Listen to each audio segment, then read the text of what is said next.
Dr. Eric Kelly III and a host of phenomenal speakers from all around the globe for this 7-day virtual event that you don't want to miss. The mission of the Black Business Expo is to raise scholarship money from kids all the way from high school, all the way from college. The Black Business Olympics is one of the largest Black business showcases in the world. It is an opportunity for businesses and companies to showcase their businesses globally. We are going to be giving away laptops up to $5,000 away to students. Do you support Black businesses? Listen, I support Black business because I am Black business. Black Business Expo, one of the largest business showcases in the history of Black business in the world.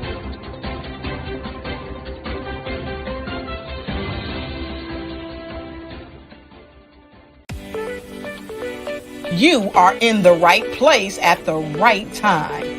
The Black Business Network opens again for its Black Business Olympics, a 24/7 broadcast on business, strategies, global branding, social media marketing, finance, advertisement, and much, much more, featuring the top, most powerful entrepreneurs and speakers and thought leaders from all around the world as they gather together for this phenomenal event. Join the Black Business Network streaming live into the metaverse, STEM City, USA, Black Multiverse, Pod TV, Roku, Hulu, iHeartRadio, Apple. How many times have you been asked to help someone you didn't even know, a student, a business entrepreneur, or did you ever even ask, where did they end up? That business, that friend, that entrepreneur. Well, just maybe they ended up in a gang, bankrupt, homeless, or worse, dead. Maybe they turned to crime, drugs, and alcohol. Did you ever wonder? Did you destroy their dream, or was your life always so easy? At the Black Business Olympics, we started a movement to help students complete. Give them hope and foster success. Help them to leave their dreams of providing laptops, computers, and up to $5,000 in scholarship funds. Today, we ask you to help a student, a business owner, or an entrepreneur to realize their dream by sponsoring them, supporting them, and buying from them. Consider this. With $1.6 trillion in our Black community, we only ask for a small donation for our students, our businesses, and our entrepreneurs. And you can change a life today. So I ask you, what are you going to do? Sit on the sideline and watch our students in high school be leaders, miss out on their dream from lack of resources? Or are you going to donate to the movement and change their future and yours as well?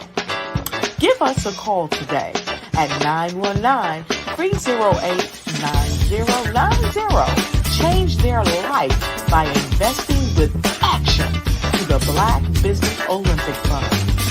The Black Business Olympics, one of the largest business showcases of Black business in the history of the world.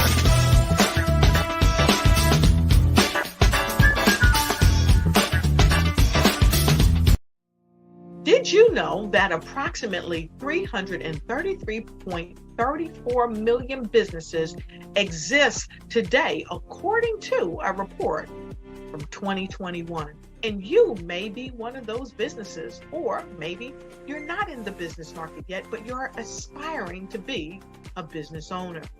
Well, guess what? You're in the right place at the right time. Because let's face it, everything is about timing and opportunity. Hi, my name is Dr. Lotus Richey, and I'm the CEO and founder of the Lotus Richey Coaching and Consulting LLC, along with the Lotus Richey Ignite Show. 15 Minutes of Success with Dr. Lotus Richey, as well as books to boom your business and bring who you are. And today, I want to bring this amazing message to you about the Black Business Network and the Black Business Olympics. See, the Black Business Network and the Black Business Olympics is designed to help people just like you, that's right, that look like me, to take their business to the next level. Not just in your front yard or your backyard, but globally. The Black Business Network and Black Business Olympics is designed not to just help you survive, but to help you thrive. So join us today as we come together with businesses all around the world to support our students, our children, our young teens, our young entrepreneurs. What we do is we come together to help raise funds for students who are aspiring to be business entrepreneurs, who are aspiring and who are thriving in college. We endow them with a wonderful opportunity to gain scholarship of either a laptop or several thousands of dollars. And we invite you to help be a contributor to this amazing opportunity to help someone that looks just like you. So join us today at our website and let us connect with you and help you ignite and take flight in every area of your life on the Black Business Network and the Black Business Olympics. I'll see you on the other side.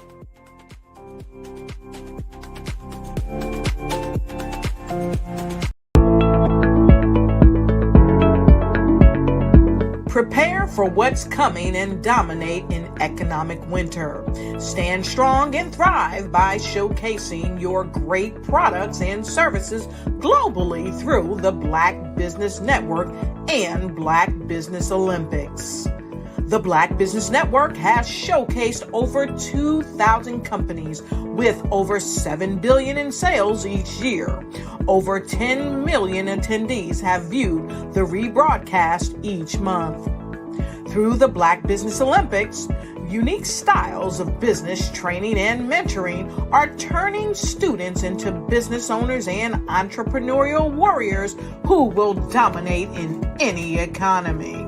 Gain the ultimate advantage of the Black Business Olympics, 7 days of unbelievable topics and speakers speaking around the globe. Donate your time and experience to provide expertise and scholarships to students worldwide and change the world. Now, more than ever, new insights, tools, strategies, and capabilities are needed. This is your chance for a major presentation to the world. Fill out the form and join the more than 2,000 speakers who have presented to over 200 countries. Join the Black Business Network streaming live into the Metaverse, STEM City, Black Multiverse Enterprises, Hulu, Amazon, YouTube, iHeartRadio, Apple, Facebook, LinkedIn, Pod TV, IBM TV, Spotify, and Google Podcasts. Sign up today. Spaces are limited, and we will see you there.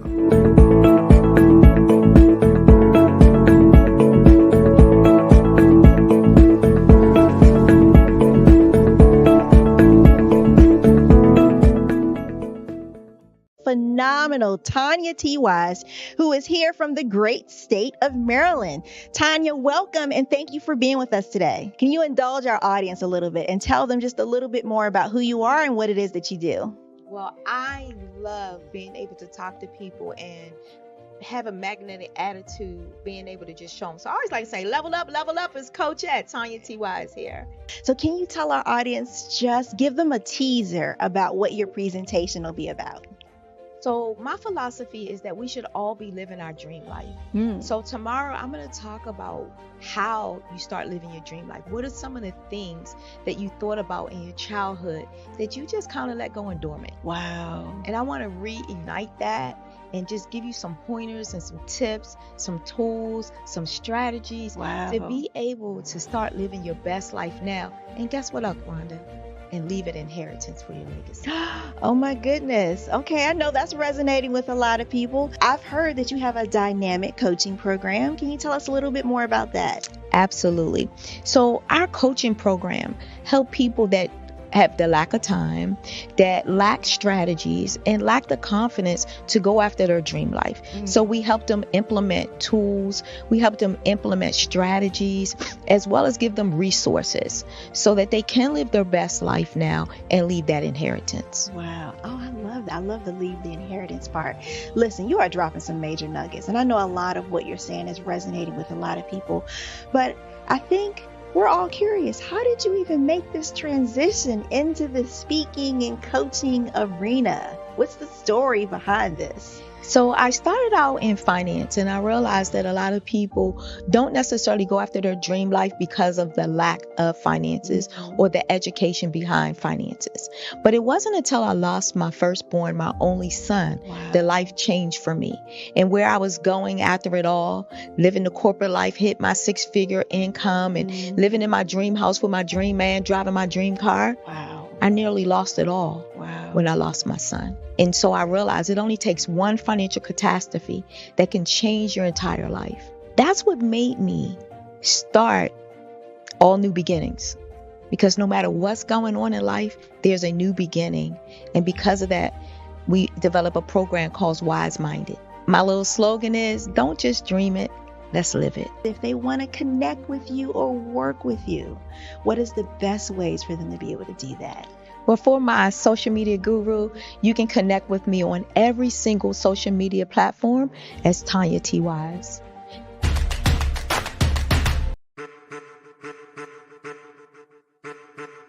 I am a child of the Most High God. He has gifted me in ways that I could not even imagine and didn't know.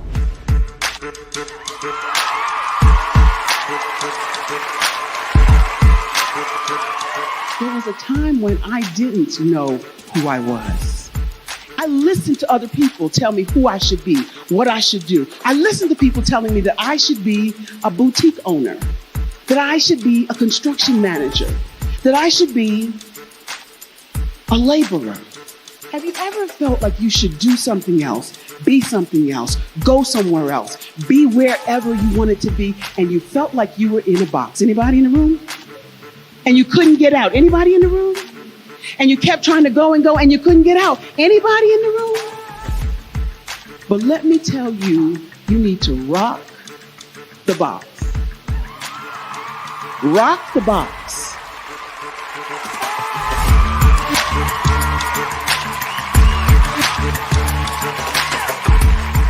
I am engaging, inspiring, and empowering.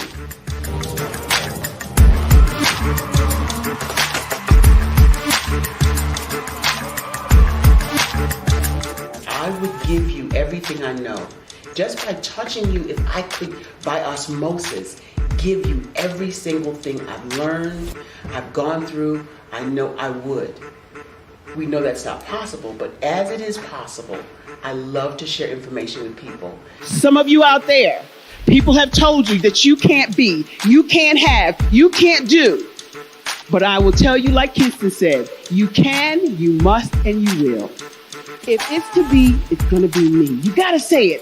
If it's to be, it's going to be. If it's to be, it's going to be. If it's to be, it's going to be.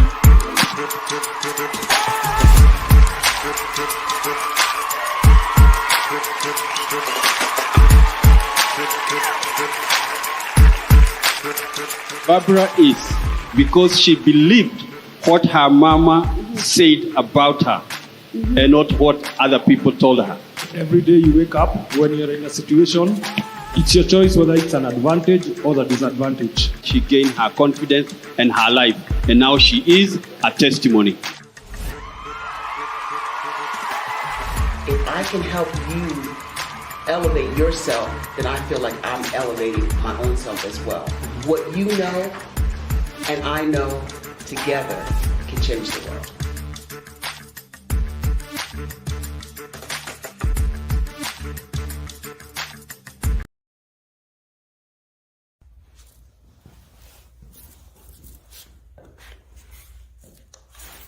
How you doing? I'm Rodney Allen Rippey. Yeah, the child actor.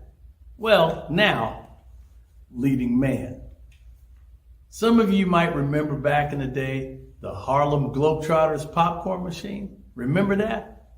Well, it was a Saturday morning special that would come on, and I was there with Geese and Tex and Meadowlark Lemon. Remember the show?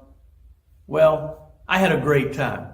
And I have to say a huge, huge thank you to all my fans out there. Thank you for all the years of support. I went on from the entertainment industry. I started getting into producing and directing. And now, hey, here I am. I'm a studio executive here in Burbank, California at 2526 Studios. I have to say, it's been pretty good, but the best is yet to come. Please stay encouraged. Keep reaching for your dreams and never forget that genius is common. Remember that. Genius is common. No matter what anyone says to you, no matter how tough the road may get, keep striving. Keep reaching for your dreams. And always know that you are worth it. Everything that you put into yourself, everything good that you pour into your life, you are worth it.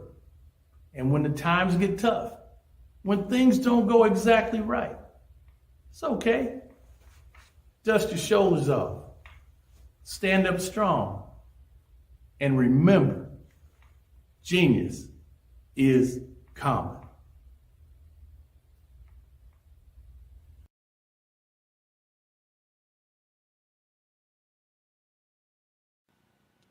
Hello, my name is Kiasi Helm and I'm 14 years old. I think my genius would probably have to be setting goals and achieving them.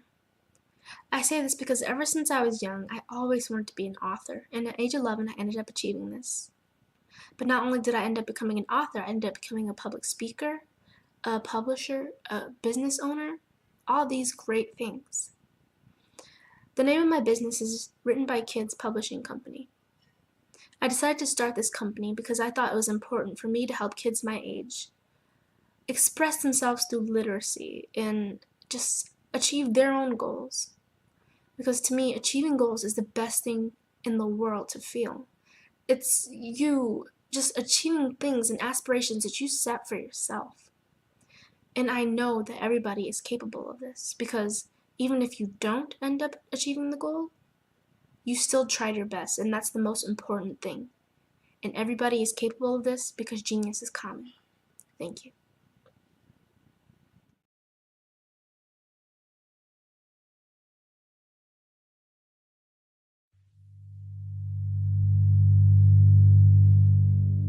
So what we have to do is when we get in a spot, we need to create some spots for us. That's the main thing. We need to be able to be in a position where we're able to create those spots for us. For me, being an entrepreneur, I'm not just going to get a business and then leave you sitting high and dry. If you ask me some questions about entrepreneurship, I'm going to give you as much as I've received. I've seen people who made it, and then when you ask them, it's like, okay, now you have to pay me for the information, the same information I got for free. We probably in totally different cities. There's no way that we're going to bump heads or anything. We're not competing. Bring me up with you. And so I just think that whatever education that I have, then I need to be able to give that to my own as well. So create the spots. You can create the spots when you get there.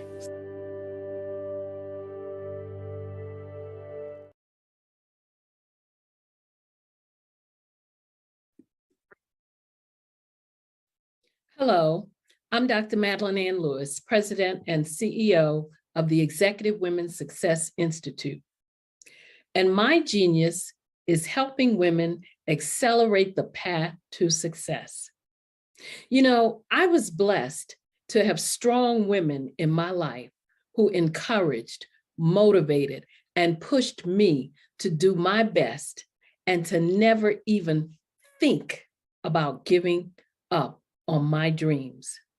So I say to women, we must show up to rise up.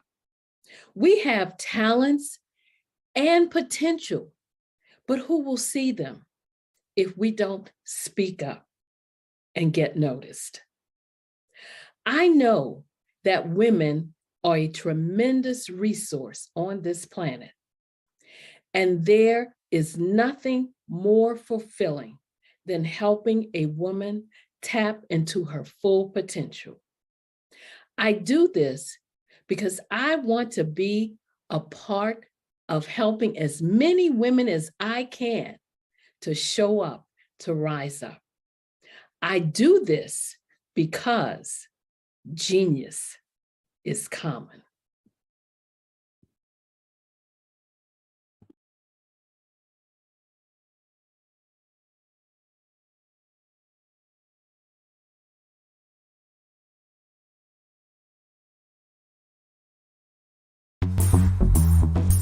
Attention all entrepreneurs and companies. Are you looking for reliable and efficient virtual assistants and back office support to help you manage your business tasks? Look no further than Superwoman Business Services. Our team of virtual assistants provides a full range of administrative support services, including operations management, social media marketing, and much more. We also offer website design services to help you create a professional online presence that reflects your unique brand. In addition to administrative support and website design, we offer business development and structuring services to help you grow your business and achieve your goals. We'll work closely with you to identify areas of improvement and develop a customized plan to help you reach your full potential. At Superwoman Business Services, we understand that running a business can be overwhelming and time-consuming. That's why we're here to help you fly high and achieve success. Our virtual assistants are highly skilled, experienced, and dedicated to providing you with the support you need to thrive. Come fly with us and take your business to new heights. Let us help you become the superhero entrepreneur you are meant to be.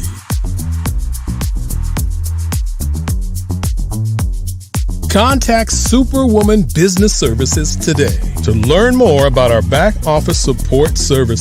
I'd like you to imagine with me, if you will, opening an app where you can collaborate with like-minded individuals from around the world, get inspiration and in-app tools to launch and grow your business, as well as share your knowledge and earn compensation, all in one app. Well, the name of that app is Truso, short for Truly Social.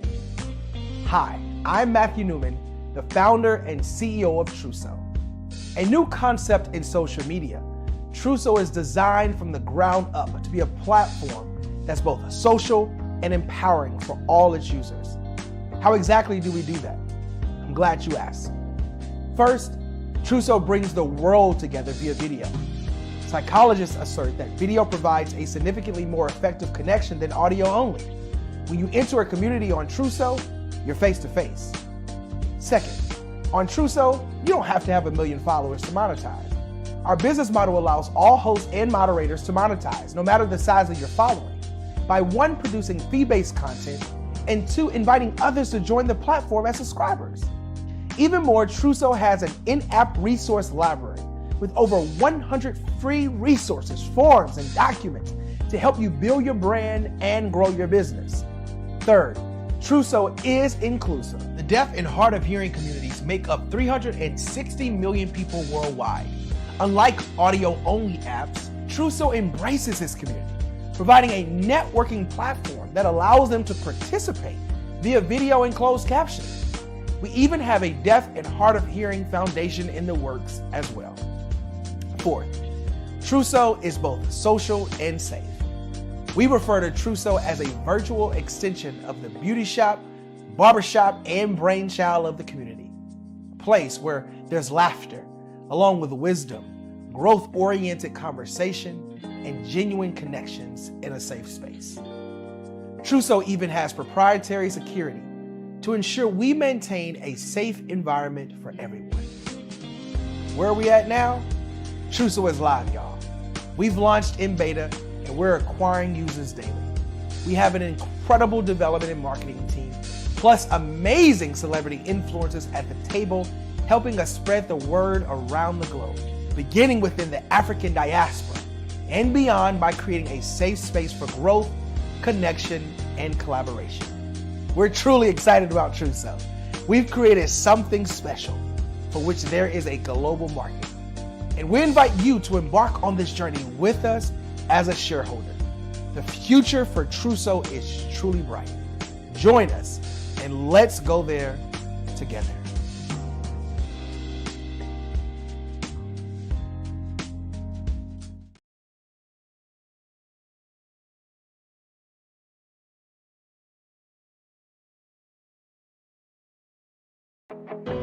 I am Black Business. From the moment I wake until the time I sleep, I am Black Business. I am Black Business. Are you Black Business? I am Black Business. Do you support Black businesses? I support Black business because I am Black Business. Black Business Expo, one of the largest business showcases in the history of Black business in the world. Sign up today at www.blackbusinessexpousa.com or call 919-308-9090. I am Black Business. Good morning, good morning, good morning, good morning, business owners, entrepreneurs, thought leaders, and corporations. Welcome to the Black Business Network. My name is Eartha Watts Hicks. I'm an award-winning author, publisher, PR writer, and affiliate for blackpr.com. And I am your business moderator this morning on the Black Business Network. The Black Business Network is a 24-hour business network showcasing Black businesses, business owners, entrepreneurs, and thought leaders worldwide. We have speakers from North Carolina, London, Singapore, Africa, Japan, cities all over the United States. The Black Business Network is a global community sharing its business knowledge to empower, inspire, and educate businesses about business. Our first speaker this morning is William Jackson. William Jackson, welcome. How are you this morning? I'm doing wonderful. How are you? I'm doing wonderful as well. Please tell us a little about yourself. Well, I am a previous 33-year educator. My background, I'm a graduate of South Carolina State University. Go Bulldogs. Yes, that's right. I'm also the CEO of My Quest to Teach, which is my brand and my business. My wife and I, Aida, we are virtual reality educators. We're certified to teach VR education and also STEAM. Now, if you're not familiar with STEAM, it's science, technology, engineering, arts, math, combined with AI, VR, and immersive environments. That's just a little bit about myself and what we do. That's wonderful. That's wonderful. And what compelled you to launch this brand, this so important brand, and how are you doing it? What led you to do it? Well, interesting enough, it's an interesting story. I started off as a health and physical education teacher, and I taught PE for 15 years here in Florida. We are in Jacksonville, Florida, and just understanding and learning the dynamics of the changes of technology to come in the future. We were inspired, both of us, my wife and I were inspired by our parents as well, particularly our moms that were involved in technology. My mom was a business teacher in Camden, New Jersey at Camden High School. And through the different areas of progression of technology, she taught me, my brother, and my sister, how valuable understanding how tech is going to influence not just education, but the business world as well. And this journey, led me down the path of going into education. I'm a fourth generation educator, and just learning the dynamics of how to engage youth, teens, and young adults, how to prepare adults for career changes. And during that growth and development, we learned that, it wasn't just a matter of social media. Thousands of people, 100,000 people are on social media. but it extends beyond that. For Black businesses, it's very important that we are visual no matter where we go, whether it's in person or whether it's virtual.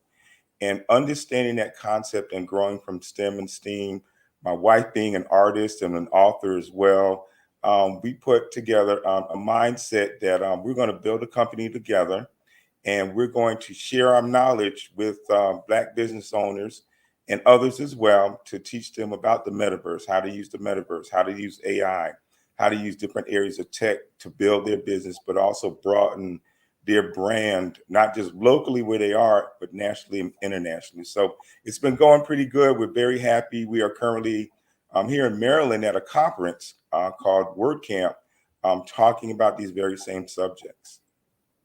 So is this limited to just youth, or do you do youth and Black businesses? Because I know I would love to learn more about AI and virtual reality. And I know a lot of the newer technologies that were newer some 10 years ago. It was my children that introduced it to me. So, so how does that work on your end? Well, we cover the full gamut. Being an educator, it's important that, well, let's start by this. Black businesses have to understand that the youth, teens, and young adults of today will also be their clients, will also be their employees for the future. And some of them will also be part of the consulting team that a lot of Black businesses need to take them into the next decade or the next generation of technology, because the youth are consistently using it, but the idea and the mentality is taking it from beyond a gaming environment to a business environment can be challenging. That's why it's important to build your network like the Black Business Network. We go the gamut from middle school, high school, adults, just to make sure that we share our knowledge and information as a business entity, because we want to see businesses grow. We're at the cusp of technology with AI and VR, where if you're not knowledgeable about these areas, it's so easy to be left behind. And we'd hate to see that to happen. I see your point. I see your point. Do apps play into that as well, like technology for mobile phone applications?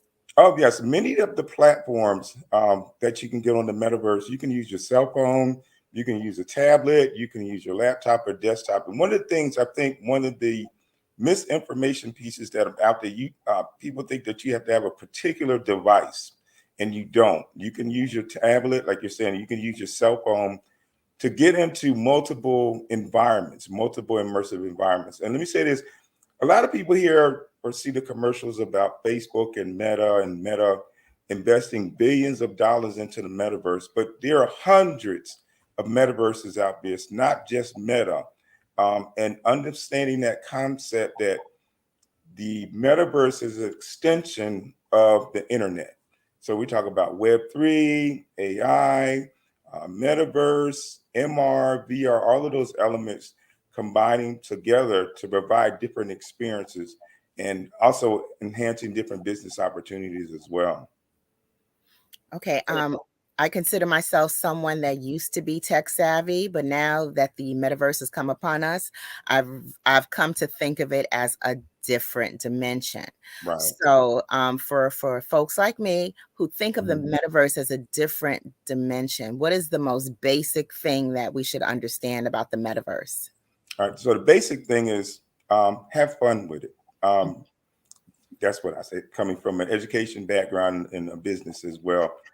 Learn in the manner that's best suited for you. There are people that love watching YouTube videos.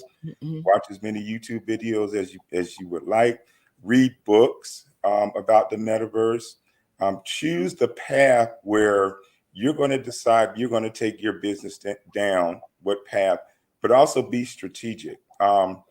It's good to follow trends, but don't get caught up in following a particular person or a particular company that they advertise themselves as experts, because this is constantly changing. It's constantly adapting. So accumulate as much knowledge as possible.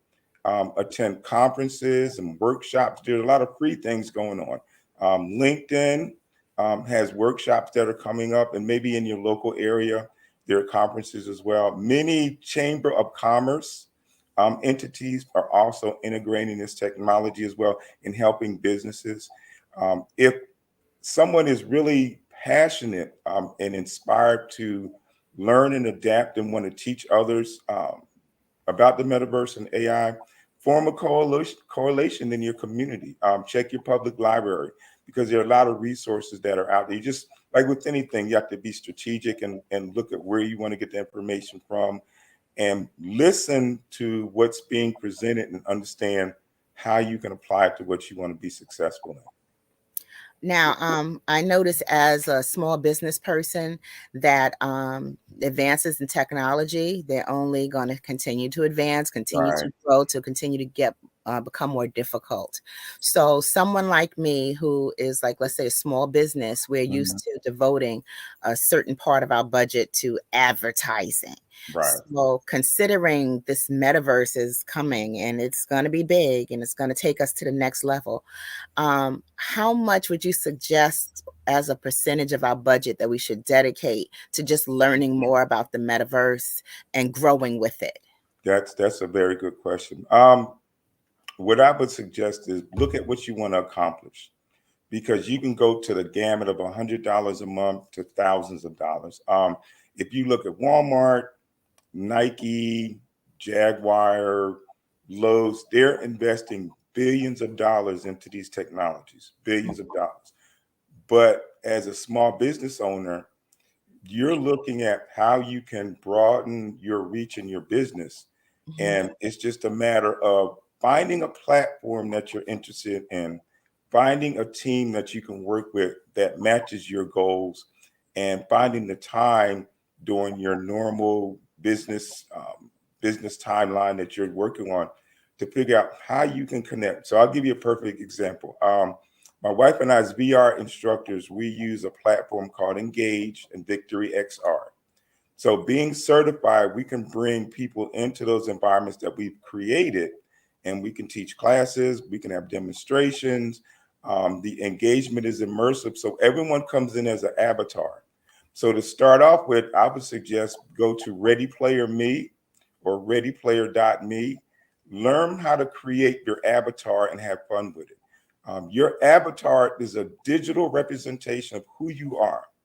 So you're going to create every aspect about your avatar, your hair, your skin complexion, your eyes, even down to your nails on your hands, your clothes, your feet, and create several avatars because that'll allow you to practice. The first avatar that I would suggest is a business avatar, because more and more companies, because their employees are remote, are being brought into metaverse sites as opposed to Zoom. So think of the metaverse as a Zoom on steroids, as my wife likes to say. And you're coming into this environment as an avatar. You don't have to use an Oculus. You can use your laptop, your keyboard command like a video game, and you can walk around in the environment with other people. You can talk with them, you can share information, and that's key and important because the same attitude that you would have in a real world as a business owner, you would have in a virtual world as well. Because you're talking with people, you're sharing information, you're exchanging ideas, and you plan to make sure that you promote your brand in a professional way. The second avatar, your first avatar, I'm sorry, is a business avatar. Second avatar is casual, because you may go to a networking event in the metaverse. So you want to dress business casual, so that way you can still build those relationships and share that information. The third avatar is just something to experiment with. Have fun with it. Change hair color, change eye color. Just have a great time and a fun time in doing that. Ready Player Me, that program is free. It allows you to create your avatar, but you can take your avatar and move it to different metaverse spaces.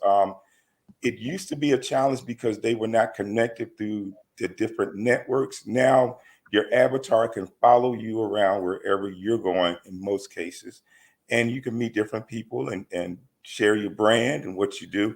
Just like we're sitting here right now, we were avatars. We would be talking and communicating, but it would be a digital representation of who we are. Gotcha. Now, as I listen to you, I get a a better understanding of what the metaverse is. It doesn't necessarily seem so much as an abstract, different dimension somewhere. Right. It's starting to remind me more of like a cross between or a hybrid between a Zoom and The Sims. Exactly. So I get a sense of it now. I remember, now I'm going to go way back with this one. Okay.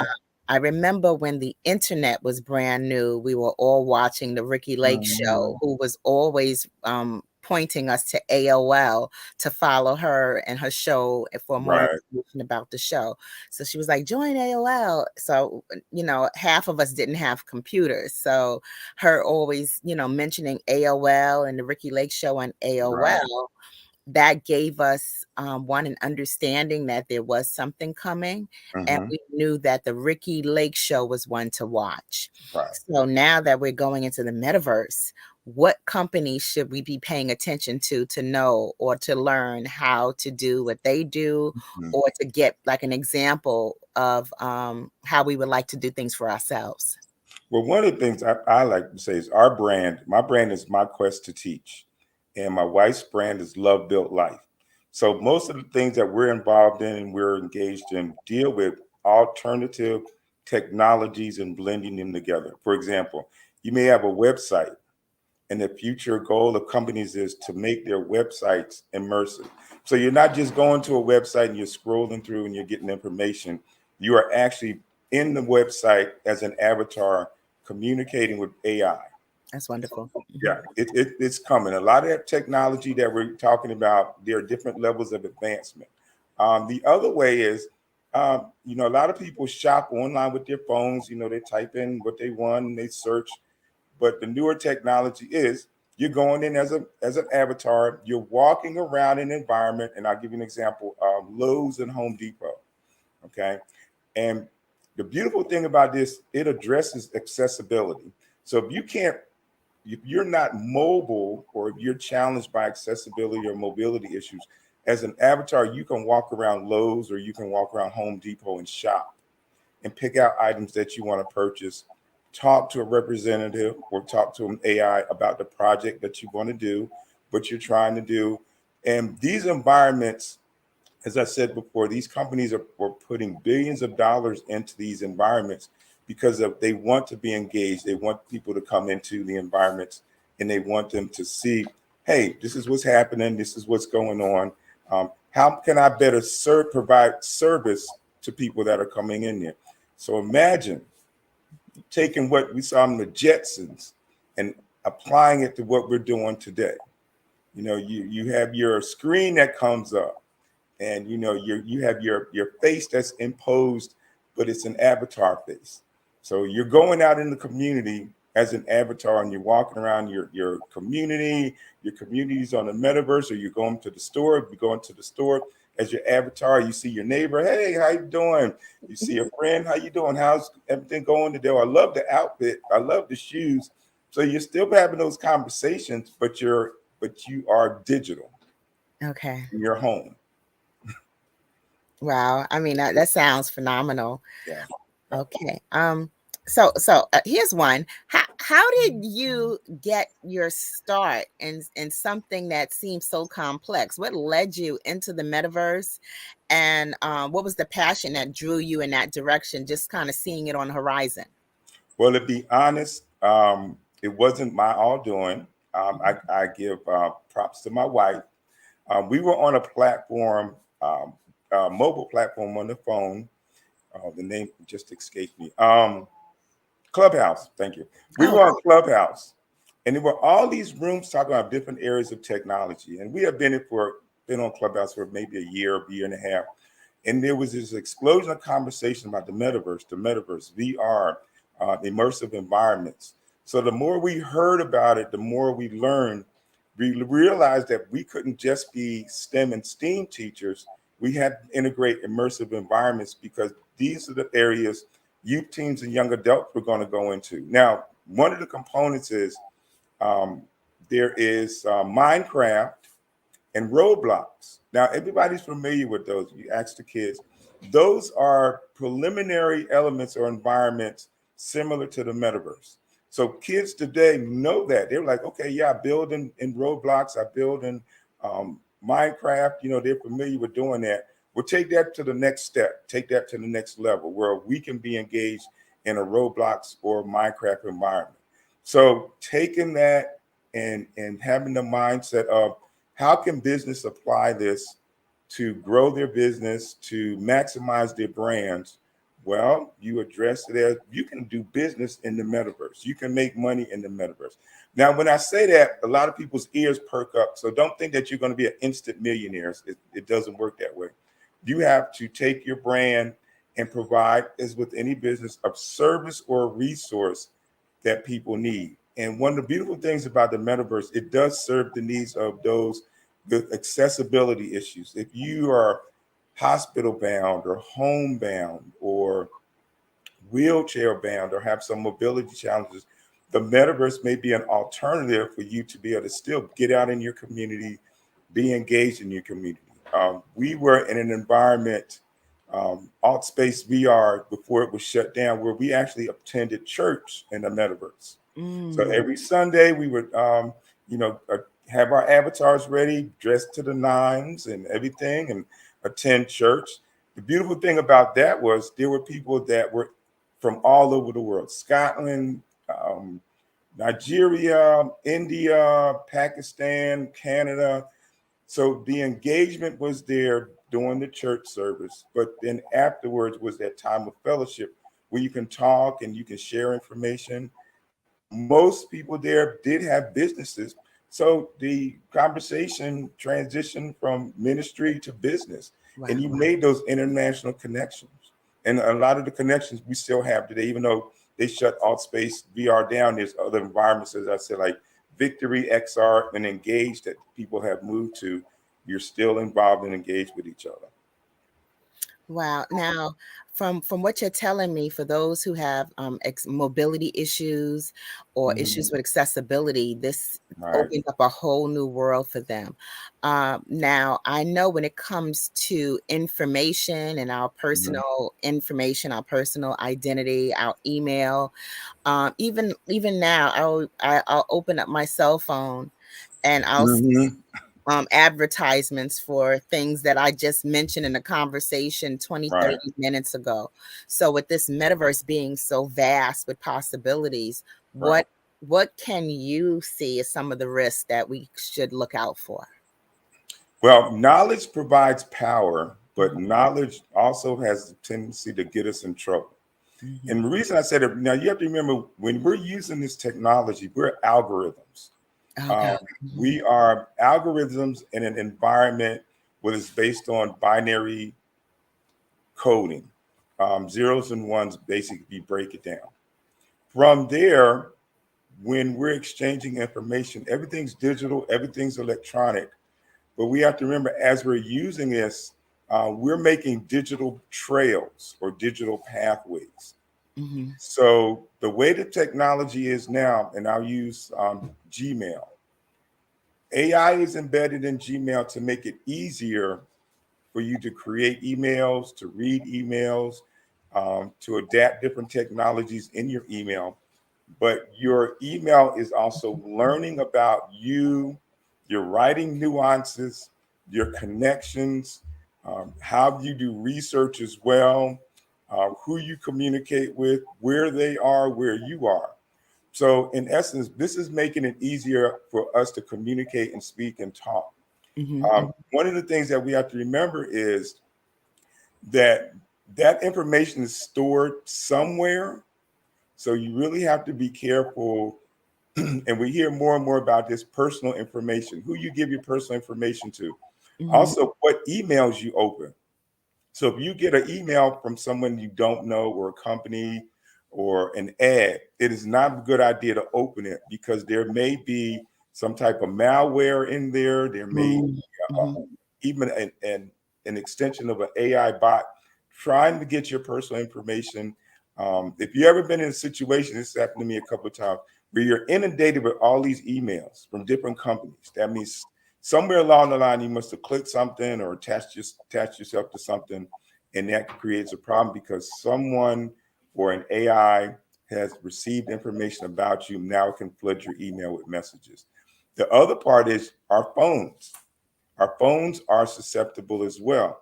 So it's really careful. You have to be really careful about now looking at the numbers. Our phones now have say it's possible spam that we're getting phone calls. So your personal information is key and important that you try your best not to give out personal information, although it does happen, but you have to be continuously mindful. Now, I'm on the flip side, I'm gonna say this to parents and grandparents, aunts and uncles. The young people that you have sharing your service, that you're using your phone, that they're using your the same service. It's important now for parents and grandparents to talk to the young people, their children, grandchildren, about their use of their phones. Because what happens is when you are connected together with a similar phone service, if they do something on their phones, you may get a reaction or something may happen to everyone's phone because you're on the same network. So whether it's Verizon or whether it's Sprint or whoever, you have to still be really careful with your data and information, even that they put out, because they may get a survey. Hey, how was our service today? Is it great? Select 10 for wonderful, 0 for crappy or whatever. And at the end, give us your email address or give us your address and we'll send you a reward or something. And in kids' minds and young adults' minds, they're like, oh, I'm going to get a reward. All I got to do is fill out a survey, not knowing that they're collecting personal information and you may start getting all kind of ads, all kind of information based on whatever, that can disrupt your service. Wow. Now, I know you've already recommended Ready Player Me. Yes. Okay. What other programs would you recommend for starters? For starters, I would say look into programs like Victory XR. Now, Victory XR started out with education. Now it's branching into businesses because you have Apple, you have Walmart, you have Coca-Cola, you have BMW, you have Kia, and other businesses growing their platforms on Victory XR. So they allow you at a particular level to register for an account, and there are templates that you can go on and that you can build on as well and create a small business model. But you have to remember now, we're talking about digital access to digital environments.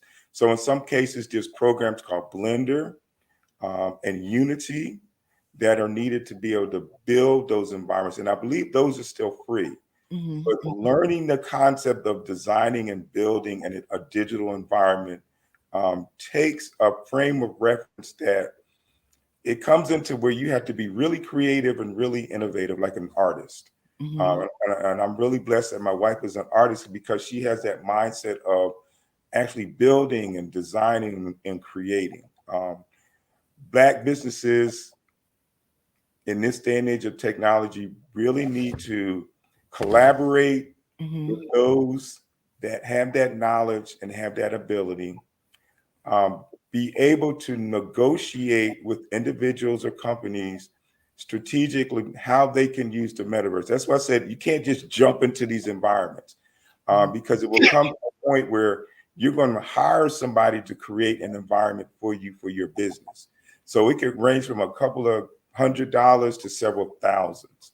So when you have Apple and Walmart and Coca-Cola and Lowe's, Burberry putting literally billions of dollars in these environments because they see the future of where this is going. But we as Black business owners, we are going to utilize it for the basic needs of what we want to do to have, to maintain our business. And I think I said this before, but it is important for Black businesses to be visual. That means people have to see you. Don't always rely on social media. There's ways to have your business visual. Donate your time at a school and go talk to elementary, middle school, and high school students about being a business owner, being a Black business owner. If you're not a member of your local chamber of commerce, check into being a member of the Chamber of Commerce. not just the Black Chamber of Commerce, but the Hispanic Chamber of Commerce, or whatever ones that are in your community, because we live in a global economy. And a lot of cases, Black businesses, they do have their niche, what they're good at, but you get to a point where you hit a roadblock and you seem not to be able to go further. So that's where the collaboration piece comes in. Who else can you collaborate outside of your culture, outside of the diaspora that you can work with? And that's key and that's important because we do a lot of work in Africa, and Africa is growing and expanding with technology. We do a lot of work in Central America because there are so many key elements of technology in these areas. Now, the mainstream media is not going to tell you that. And this is why it's important. Networking outside of your traditional environment is really important. We are part of a community called WordPress. WordPress manages 45 to 55% of the websites globally. They have conferences called WordCamps. That's where we're at now up here in Washington and Maryland, attending a WordCamp, WordCamp US. So we can connect with different business owners and talk about the blending of website development with AI with metaverse, AI, and web development, because everybody has a website for the most part. But taking it to the next level is important. How do you integrate AI into your website? How do you integrate the metaverse into your website? Because in about 3 to 5 years, it's not going to be just your website. It's not just going to be your social media. It's how you are going to take your body and integrate it into a metaverse where you can talk to people and communicate with people. And the signs are already there. You know, you see a lot of these movies that I'll give example, Star Wars. You know, Star Wars, you know, when they're communicating with each other, you know, they have their hand out and there's this little device and a hologram comes up. Those are elements of AI and metaverse. And they're actually working on those technologies now. So when you see stuff in the movies, the concept is out there. It's just building the application and the programming around it for it to actually start working. Gotcha. I have 2 quick questions, but the first one is based off of what you just said. Because hello, we're probably going to have to cut it to one question. I know it's a lot. It's all right. Well, you are giving a wealth of information, Mr. Jackson. So I know the folks out there are really getting a lot, taking a lot of notes, benefiting tremendously. So if we could ask the one last question of how can folks get in touch with you so they can get the rest of the story, as Paul Harvey used to say. Good. My brand is My Quest to Teach. So if you go on Twitter, Instagram, My Quest to Teach, my email is myquesttoteach as well. myquesttoteach@gmail.com. So not only will you connect with me, but you'll connect with my wife as well, who's, like I said, she's deeply ingrained in the arts and business as well. So reach out and connect with us. Well, super. And again, we appreciate all your time, all your information. Looking forward to having people connect with you and contact you so that they can get more insight as to, you know, how they can improve their business through the techniques and strategies that you talked about, and on the personal side as well, the things that they can do to protect themselves and promote themselves. So as we say, genius is common. I'll see you on the other side. Great. All right, thank you. Well, good morning, Sydney. Good morning. Okay, how are you today? I'm good. So appreciate you and all that you were doing in terms of the interview and the fireside chat and keeping that going so smoothly. And again, pulling all that great information out. I think they're going to roll it to commercials. So genius is common. And I'll see you on the other side. There you go. I am Black Business. From the moment I wake until the time I sleep, I am Black Business. I am Black Business. Are you Black Business? I am Black Business. Do you support Black businesses? I support Black business because I am Black Business. Black Business Expo one of the largest business showcases in the history of Black business in the world. Sign up today at www.blackbusinessexpousa.com or call 919-308-9090.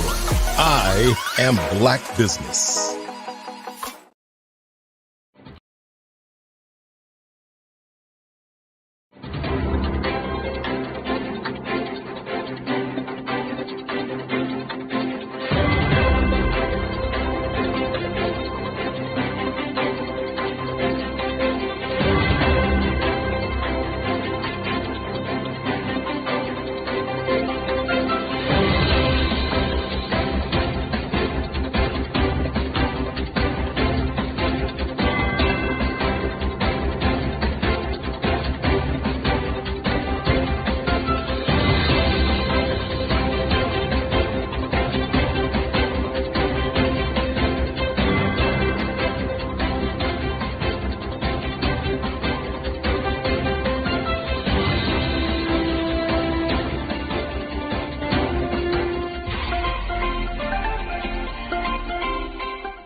Dr. Eric Kelly III and a host of phenomenal speakers from all around the globe for this 7-day virtual event that you don't want to miss. The mission of the Black Business Expo is to raise scholarship money from kids all the way from high school, all the way from college. The Black Business Olympics is one of the largest Black business showcases in the world. It is an opportunity for businesses and companies to showcase their businesses globally. We are going to be giving away laptops up to $5,000 away to students. Again, I'm Olivia Appleberry, the founder of 2 Cents Finance and one of the speakers for the expo. I am so excited to see you there. For more info, go to www.blackbusinessexpousa.com or call 919-308-9090 and hope to see you there. I am Black Business. From the moment I wake until the time I sleep. Yes, I am Black Business. I am Black Business. Tell me, are you Black Business? I am Black Business. Do you support Black businesses? Listen, I support Black business because I am Black Business. Black Business Expo, one of the largest business showcases in the history of Black business in the world. The world! Sign up today at www.blackbusinessexpousa.com or call 919-308-9090. I am Black Business. I am Black Business. From the moment I wake until the time I sleep, I am Black Business. I am Black Business. Are you Black Business? I am Black Business. Do you support Black businesses? I support Black business because I am Black Business. Black Business Expo, one of the largest business showcases in the history of Black America in North Carolina. Black Business Expo, one of the largest business showcases in the history of Black business in the world.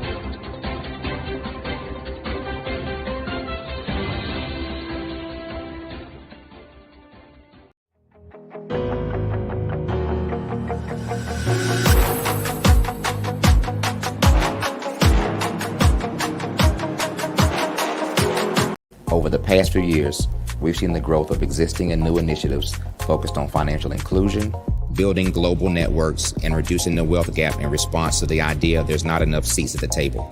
Whether their outcomes are to increase the representation of Black executives on corporate boards, ensure an inclusive global economy, or to create new U.S.-African commercial pathways, the strategies are often carried out by separate programs. The question is, should they be? With the continent of Africa being home to more than half of the world's fastest growing economies, the youngest workforce, over 400 companies generating more than $1 billion annually, 700 generating more than $500 million annually that are poised for growth, and being the destination of nearly $5 billion in venture capital in 2021. Diversifying U.S. and Africa commercial engagement by building bridges between African businesses and their U.S. diaspora should begin being seen as mutually beneficial. From helping to reduce Africa's enormous capital gap to catalyzing two-way trade opportunities, the COVID-19 global pandemic hopefully has taught us that global challenges and opportunities are more interconnected than we thought. During the pandemic, African companies like Unicorn Flutterwave, insurance provider Reliance Health, ride-hailing app Yasir, and 54Gene, the continent's first bank of DNA on people of African descent, proved that when African companies have access to networks, capital, and information, they grow big, grow fast, and create solutions that are valuable to the world. This is why Be Direct was created. We are the first U.S.-based but African-centric board preparedness and board search company designed to connect U.S. Black talent and corporations to African businesses.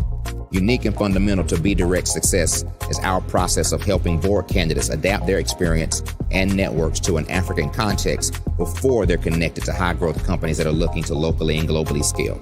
From our focus groups with African business execs and government leaders, we don't ignore the sentiment that business is easy, but people are hard. Having a pool of board candidates with hard-to-access networks and extensive experience across the business lifecycle, including successfully raising capital, is table stakes for an initiative like this. So yes, we have that. But corporate or entrepreneurial success in the U.S. does not guarantee success in Africa. Developed alongside industry partners on the continent, our training program, Be Direct Prep, is designed to transpose their experience to create cultural comfort, understanding, and a commitment to helping businesses in Africa scale. Our board governance sessions are African continental and country specific, integrated with cultural awareness and dexterity training, masterclasses led by African industry execs, and mentoring and coaching from African continental-based facilitators. But even more unique to Be Direct Prep, we cap off our training program with an immersion trip to help candidates that have not been to Africa before see and feel Africa's complexity and opportunity from African soil. We all know traditional network-based board placement has historically left a lot of us out of ever really being in the paid board pipeline. Our strategy supports the work of many great organizations that are successfully filling seats at U.S. board tables by creating more tables for those that are still left on the sideline. It's time to start seeing the role and value of U.S. Black talent and businesses on the continent of Africa differently. Old perceptions and habits limit economic inclusion. Let's transition Black talent and the African businesses they will support from the periphery of the global economy to its core. Living in a global lockdown, we all know now how fast local and global economies can change, and see the value of having businesses that hire, strengthen local value chains, and even grow globally. Status quo in any form holds back progress. We must democratize U.S.-Africa commercial engagement by socially and economically connecting cultures that have long been disconnected. It's time for Africa's U.S. diaspora to redefine their global value by helping African businesses scale continentally and globally.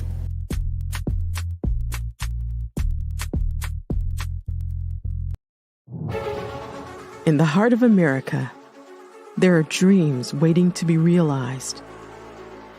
Dreams of owning a home, creating a haven for families, and building a future. Yet, there are 13 million mortgage-ready home buyers and nearly 20 million renter households who have the credit and income to qualify for a mortgage but remain left out of the home buying process. These potential home buyers are in urban and rural America, where dreams should flourish. The big banks, the giants of finance, have all exited the mortgage lending business, decreasing their lending footprints across America. They are no longer present and active in these communities. Instead of offering opportunities for home ownership, some of these banks have chosen a different path. They have decided to become mega landlords. They have chosen to invest billions of dollars in rental homes, leaving potential home buyers with fewer options. and stuck in a cycle of renting without the chance to build equity and create a legacy for their families. Here is the shocking truth. A report issued by the Home Ownership Council of America revealed that if lenders were to step forward and serve this underserved market, they could conservatively increase their loan volume by $1.5 trillion. $1.5 trillion. This is $1 trillion business opportunity, ripe for the taking.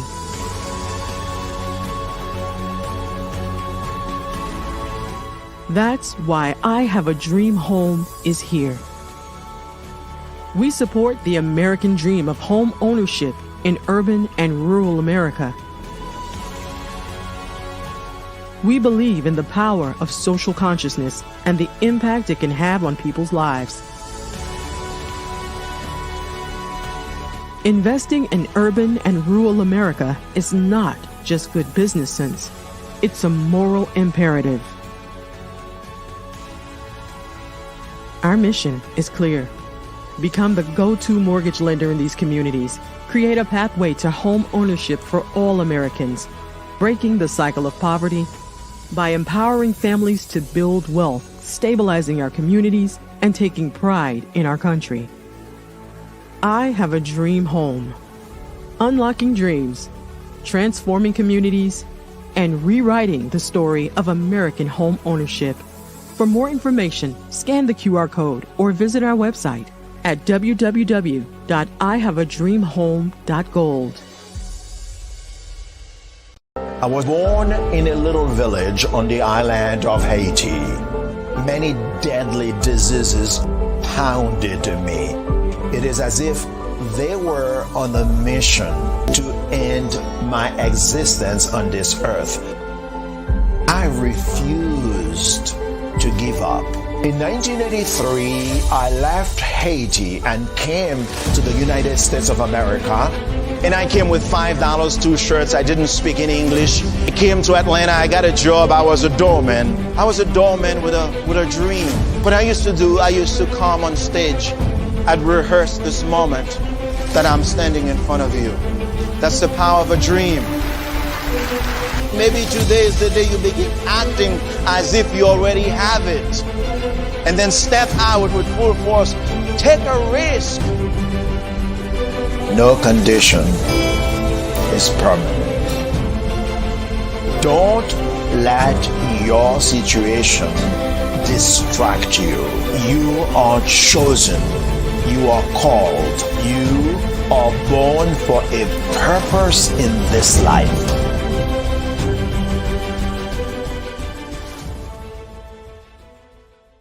I'm Ramon Gray, founder of Smart Hustle Magazine and smallbiztechnology.com.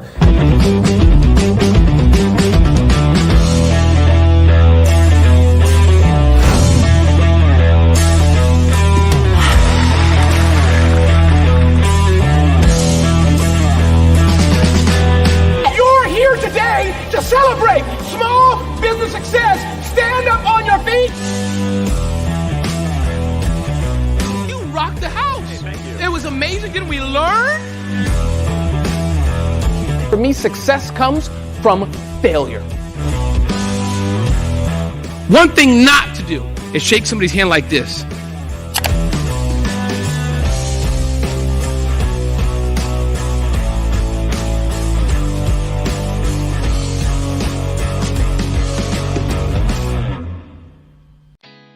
Did you know women represent just 3% of Fortune 500 CEOs and less than 15% of corporate executives at top companies worldwide? Have you wondered what the secrets are to getting into the top ranks, whether in the private or public sector? Do you want to figure out how to stop being held back in your career or passed over for promotion? Then you're in the right place. Hi, I'm Dr. Madeline Ann Lewis, President and CEO of the Executive Women's Success Institute. I have decades of experience in the military, the federal government, and corporate America, and my mission is to help women succeed and tap into their full potential. I want to reach 1 million plus women around the world to become the leaders they are meant to be. So if you want to move into a management or executive level position, or maybe you are a female veteran transitioning out of the military into business entrepreneurship, then reach out to the Executive Women's Success Institute at 301-693-3284. Let us get you on the fast track to success.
Dr. Eric Kelly III and a host of phenomenal speakers from all around the globe for this 7-day virtual event that you don't want to miss.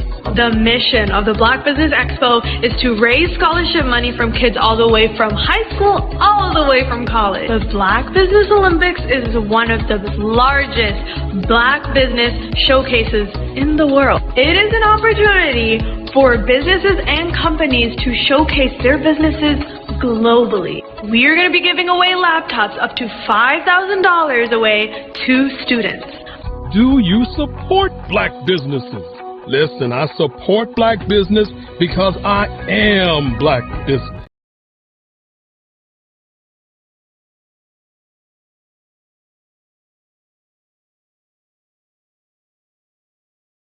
Good morning.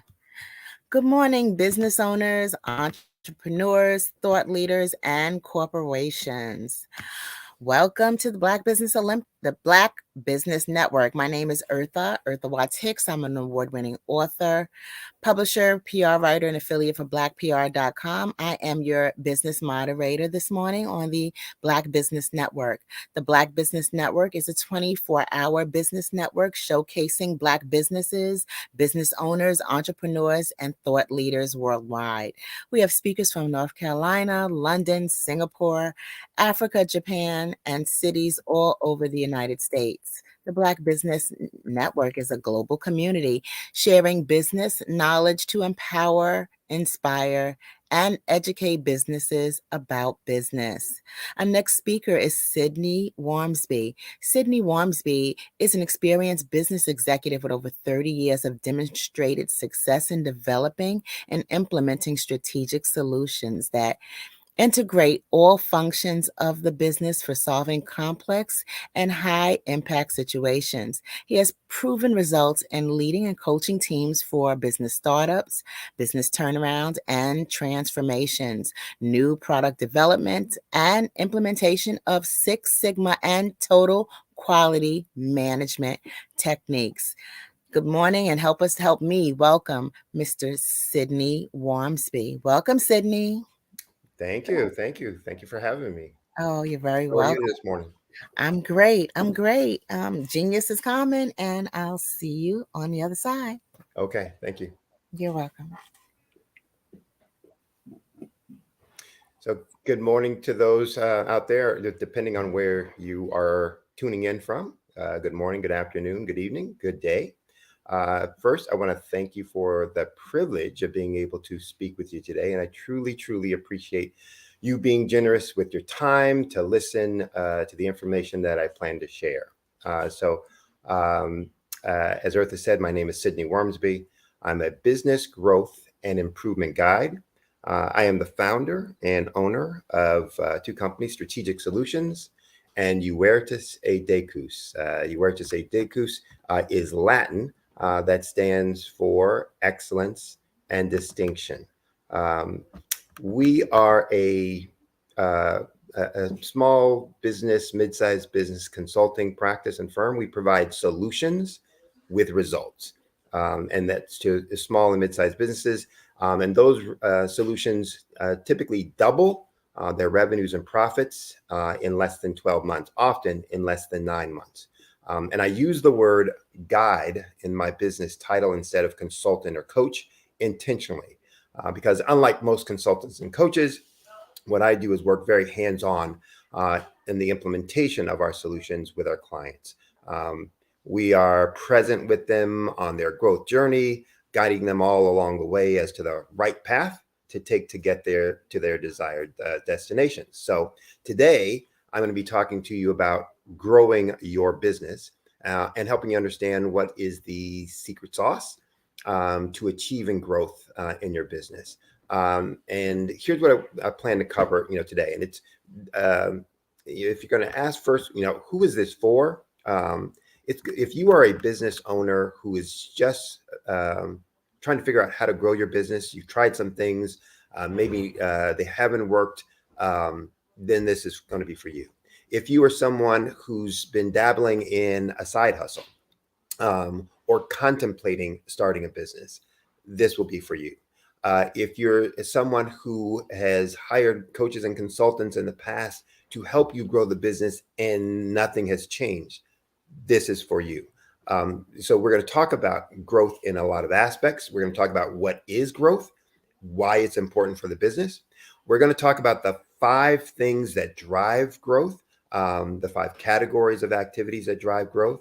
And I want to be clear and specific. There are only 5 areas where all growth for all businesses, regardless of industry or segment, regardless of stage or phase of the business, all growth will come from these 5 categories. And I will try to provide a few specific strategies and tactics that you can use to generate explosive growth in your business. Now, it's 40 minutes, 45 minutes tops that I'll have to be able to talk with you. I won't be able to cover everything. My intention won't be able to cover everything. It's really to give you some insight, some indication, a couple of simple examples that make the point of things that you can do, and maybe to stimulate your thinking so that you can open up to new ideas and new things that you can do, new actions that you can take or pursue for your business. So let's get started. And some may be asking the question, one, are the things that he's going to talk about, are they relevant? Do they work? How complicated are they going to be? Most of these are pretty straightforward and simple. They're also process or behavior related. So they're, going to be low cost, and I'll get into that a little bit more later. But there are also specific things that I have done in my past and in my career. And so I've been blessed and fortunate to be able to have a lot of depth and diversity in my experiences. That depth and diversity includes the kinds of corporations that I've worked with, in terms of Fortune 100 corporations. I've worked with JP Morgan Chase, Citigroup, International Paper, PepsiCo, Eastman Kodak, and several others. It's also been a diversity in terms of the industries that I've been in and been able to implement some of these things in. So I've been in chemical processing businesses. I've been in discrete parts manufacturing businesses. I've been in equipment assembly businesses. I've led retail restaurant businesses and retail banking businesses, investment banking and investment services businesses, IT groups. So as in addition to being a consultant, I've worked in all those kind of industries and categories of businesses.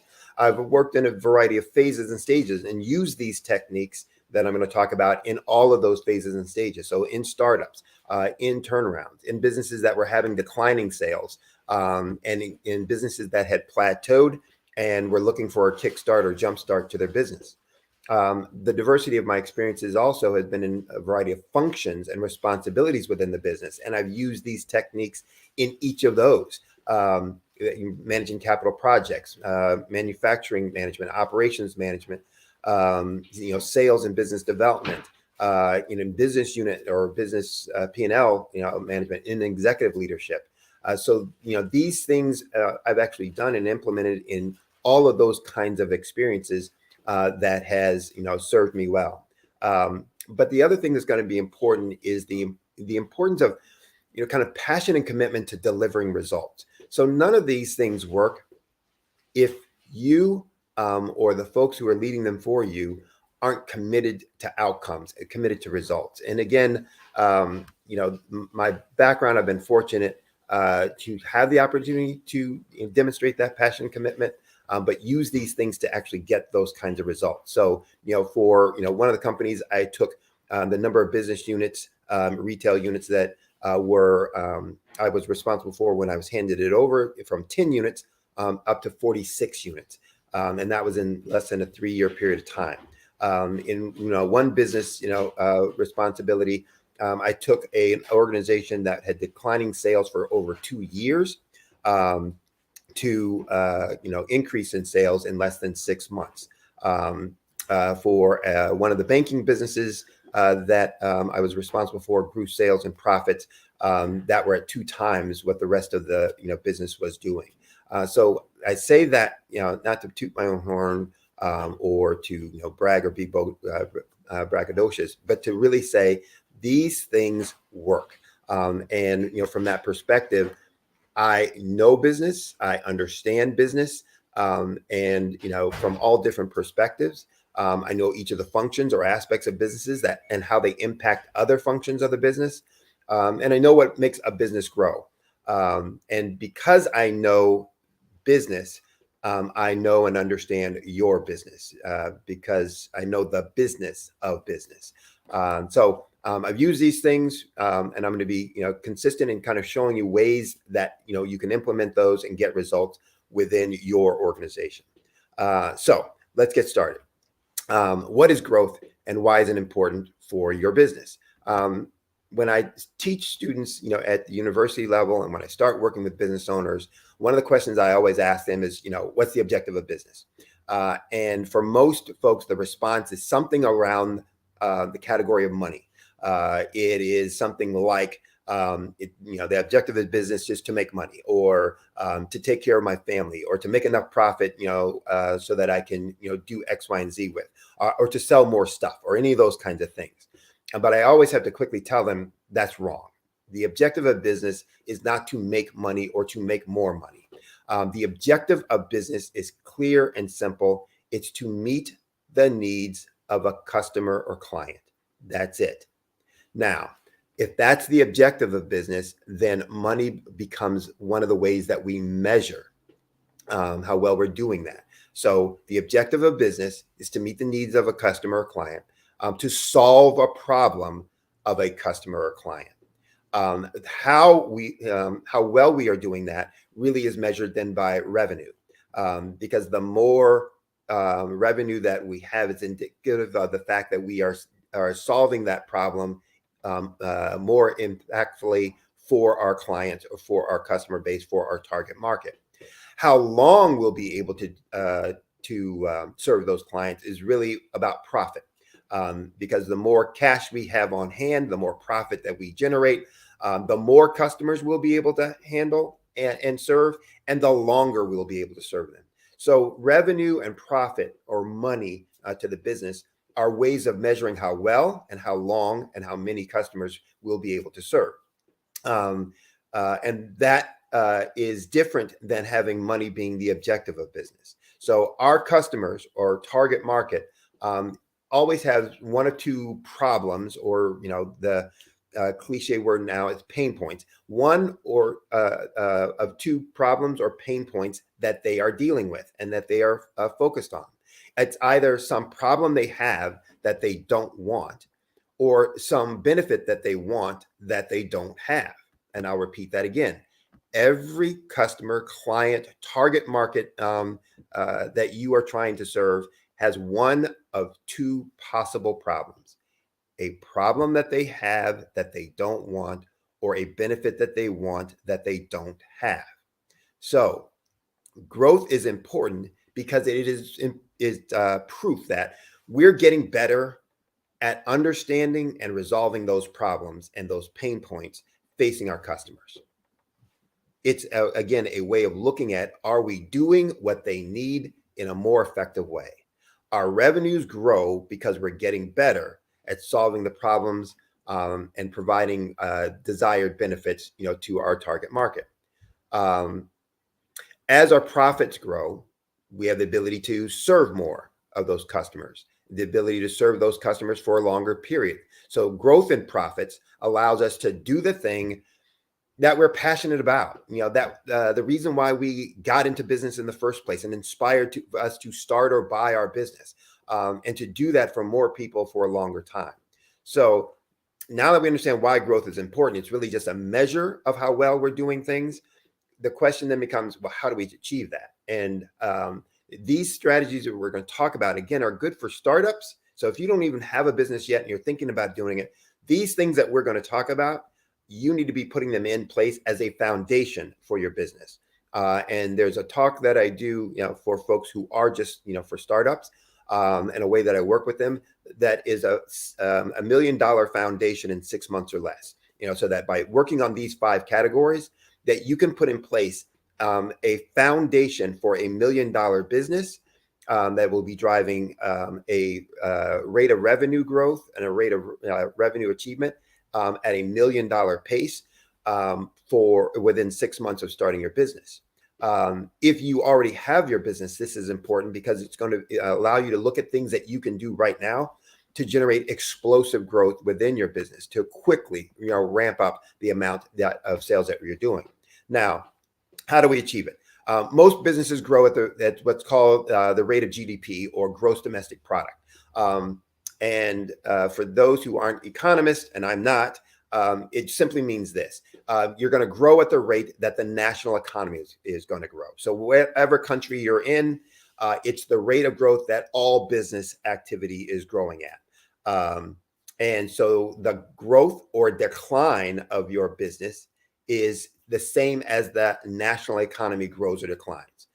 That's most businesses, meaning that most businesses will grow or decline as the national economy grows or declines.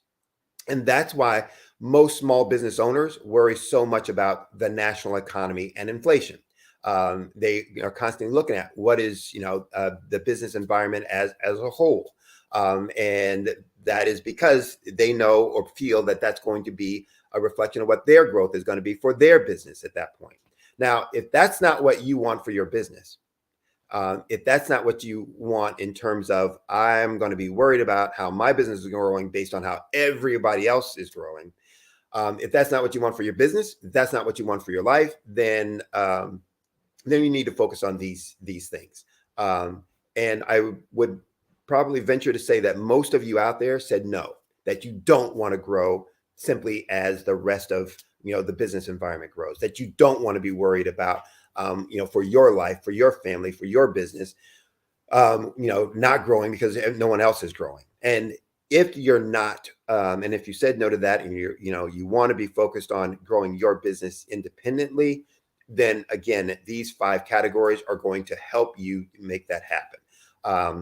But there's some concepts behind those 5 categories and the use of those, implementation of those, that are going to be kind of central to what we're going to talk about. One is the Pareto rule. One is a concept called experimental design, and one is a concept called continuous improvement. Some of these you may have heard of before. I'm just going to give you, kind of brief workable definitions, and we're going to jump into, the strategies. Pareto rule, we often know about it by these, the 80-20 rule. Pareto was actually an individual. He was an accountant, economist in Italy back in the late 1800s. And he was responsible for collecting tax revenue or collecting taxes from, this one region. What he observed was 80% of the taxes that he collected came from 20% of the population. And he wondered if that was true, kind of across the board. And so he started looking at other situations, other categories of activities. And what he found was it was actually true in all categories, that typically 80% of outcomes were a result of 20% of activities. And so, today we look at that again and we call it the 80-20 rule, that 80% of our effect or impact or outcomes come from 20% of our efforts. I often talk about that as the trivial many versus the vital few, that the vital few are those 20% of the things that drive the results that we want. The trivial many are those other 80% of the things that we do. And so this applies to our business as well, that 80-20 rule that says, look, we spend only 20% of our time on the things that drive 80% of our revenue and profits. I will say that again. We spend 20% of our time on things that drive 80% of our revenue and profits, which the converse then must be true, that we spend 80% of our time that brings only 20% of our revenue or profits. So we're spending the majority of our time on things that provide little impact to us. That is a perfect example of the trivial many, spending that much time on something that delivers that little impact. Well, the question is, why do we do that? We don't plan to do it. We don't intentionally do it. If we were logically thinking about it, we wouldn't say, that's what I want to do and how I want to work on my time. I call it firefighting and rat killing. Why we do this? Because we spend all of our day fighting fires and killing rats within our business. Firefighting and rat killing are those activities that seem important, that may be important, but soak up our time. Sometimes it's because we think nobody can do it as well as us. Sometimes it can be, well, it's important, but is it the urgent thing that's going to move us forward? Some things might be required, but it doesn't mean that we should be doing it as the business owner, leader, or entrepreneur. So here's a couple examples of the important, but not necessary for me to do and be priority, or that are required but not necessary for me to do. So there may be an issue going on in the business, or you may find or hear or read about an opportunity, something that is useful, and decide, oh yes, we're going to spend our time on that. It catches our eye. It's a glimmering, shining object that catches our attention, and so we want to immediately put it into place because we want to be proactive and get a jump start on things and not procrastinate. Well, that may be an important thing to do, just not now. It's not growing your revenue, or somebody else can have responsibility for it. You could be in a business that is highly regulated, Securities and Exchange, or some other kinds of businesses where the government, city, state, federal says you must do this as a requirement of the business. Well, that doesn't mean that you as the owner must be doing that, or you as the leader and president of the organization must be doing that. You may outsource that to someone else who can do that. And it doesn't mean that that thing isn't important. It just means it's never going to grow your business. So there are requirements I have, for in the US anyway, for certain benefits that I required benefits that I must provide to my employees. I must have them, but they're never going to grow my business. It's a regulatory requirement, but they don't grow my business. They don't get me more customers. I must do them. They must be completed, but I don't have to be, spending my time on that as the owner. I can have someone else, doing that. So that's an example of those things. They may be important. They may not be. They may be critical, or they may not be, but they definitely don't drive revenue or profits. And we want to make sure that we're spending as leaders, as the owners, on the things that drive profits and revenue growth. What are the efforts that cause 80% of the revenue and profits and therefore 80% of our growth? I use, and I have a science background, so I use the concept of experimental design, and that helps us determine that. An experimental design is a research approach that scientists use to identify independent variables or efforts that have the most impact on some dependent variable or effect. And so that helps us to identify what are those core things that are going to be critical to the impact or the effect that we want. And so From Pareto ranking, we identified that there's only a few things, 20% of those things, that are the making us the most money. From experimental design, we identified that those few things are really 5 things. And they are this: more leads, higher conversion of those leads, more transactions once we turn a lead into a customer, having that customer do more transactions with us, being able to generate or charge higher prices, and then cutting costs so that more of that revenue goes to profits. Those are the 5 categories of activities that drive all growth in all businesses: more leads, higher conversions of those leads, more transactions with each of those customers, charging higher prices, and then reducing costs so that more of those revenues go to profits. So for more leads, how do we do that? And here's where I'm going to start giving just very basic, simple strategies and just a few, in each of the categories as far as I can get within the time remaining. More leads means this: leads are the lifeblood of a business. You can't have sales if you don't first have a lead. And the key to leads is really better marketing. What does that mean? Most of the marketing that we focus on or that we've been told about is wrong and therefore ineffective. And there are lots of marketing consultants out there, et cetera. This is not to disparage. This is really to make sure that you understand what it is you want and you're going to need when you're talking to someone who's going to help you or assist you in marketing your business, or when you're going to start putting activities yourself in marketing your business. So the keys to more leads: good marketing. Good marketing is fundamentally about these 3 things: targeting the right market, targeting that right market with the right message, and using the right or most effective media for that message.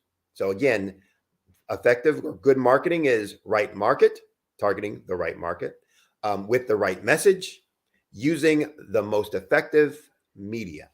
What's the right message all about? Well, first and foremost, it's about having something good to say.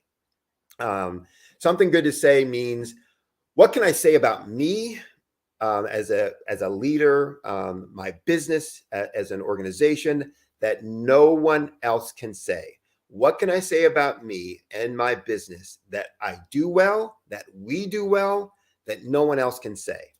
And that is relevant, another key part to it, to my target market's problem or pain point.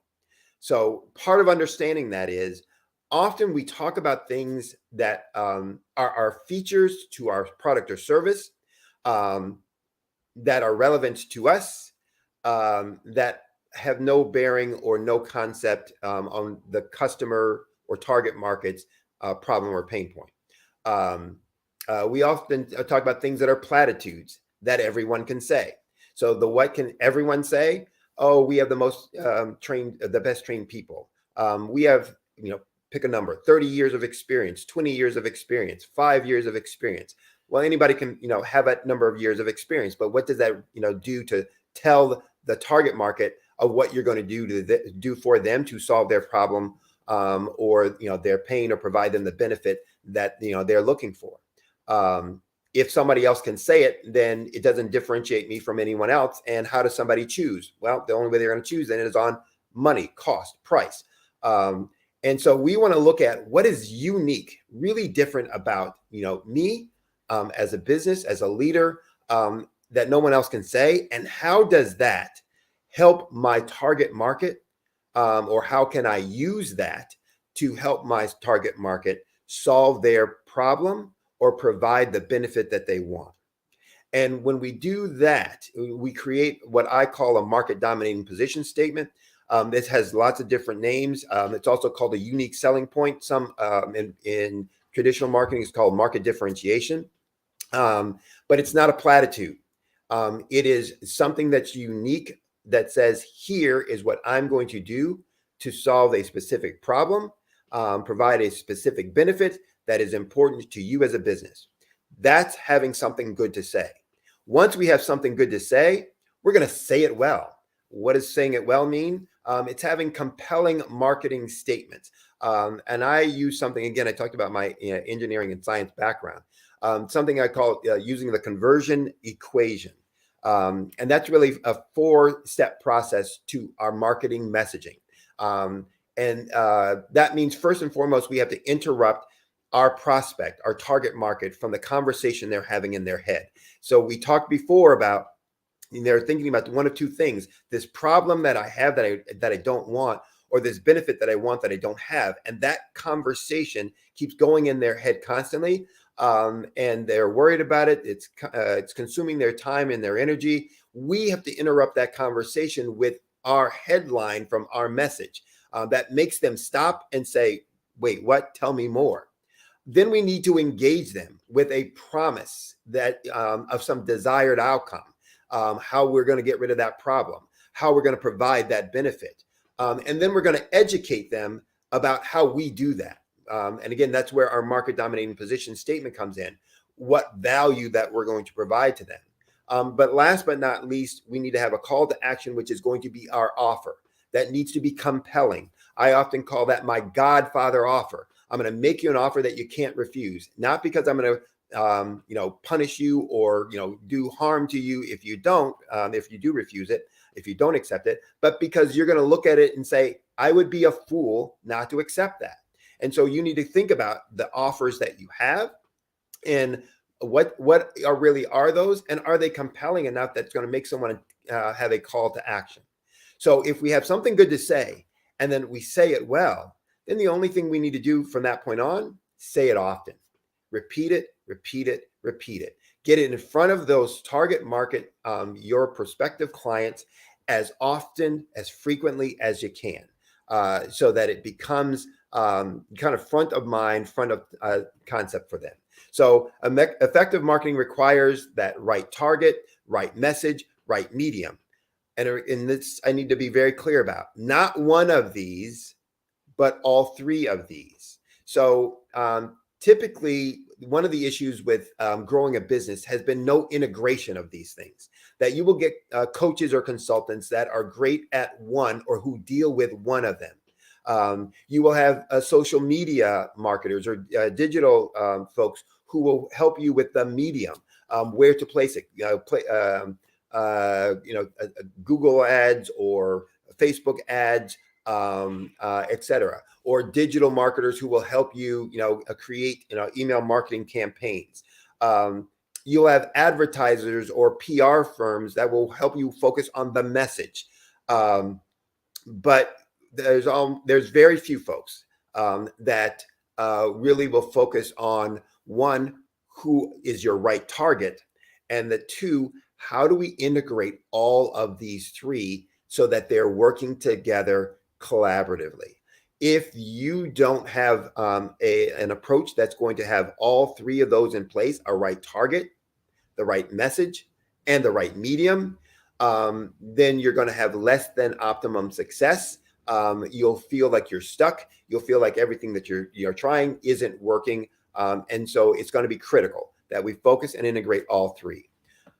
More conversions. So that's more leads. More conversions is about getting a prospect. Once I've given this message and gotten them interested, getting them to say yes and hand over cash. That's basically all a conversion is.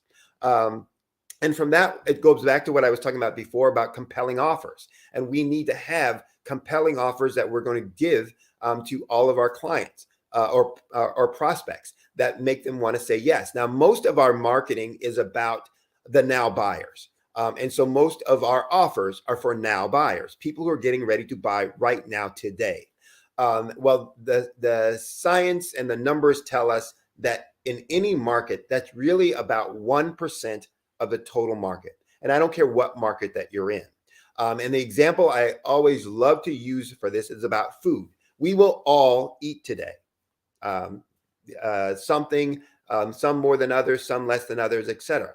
But eating is something that we typically do on a daily basis, but we don't typically buy food on a daily basis. So I will eat today, but I won't buy any food today. I'm not going to go to a grocery store. I have no plans of going out, to eat at a restaurant, etc. So any marketing that's being done to get me to buy food is going to be wasted and not seen by me today because it is not relevant for me. So my subconscious will tune it out, not pay much attention to it, or pay half kind kind of hearted attention to it, but it won't be very effective.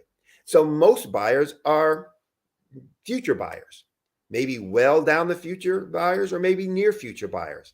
But do we have any marketing that's going to those?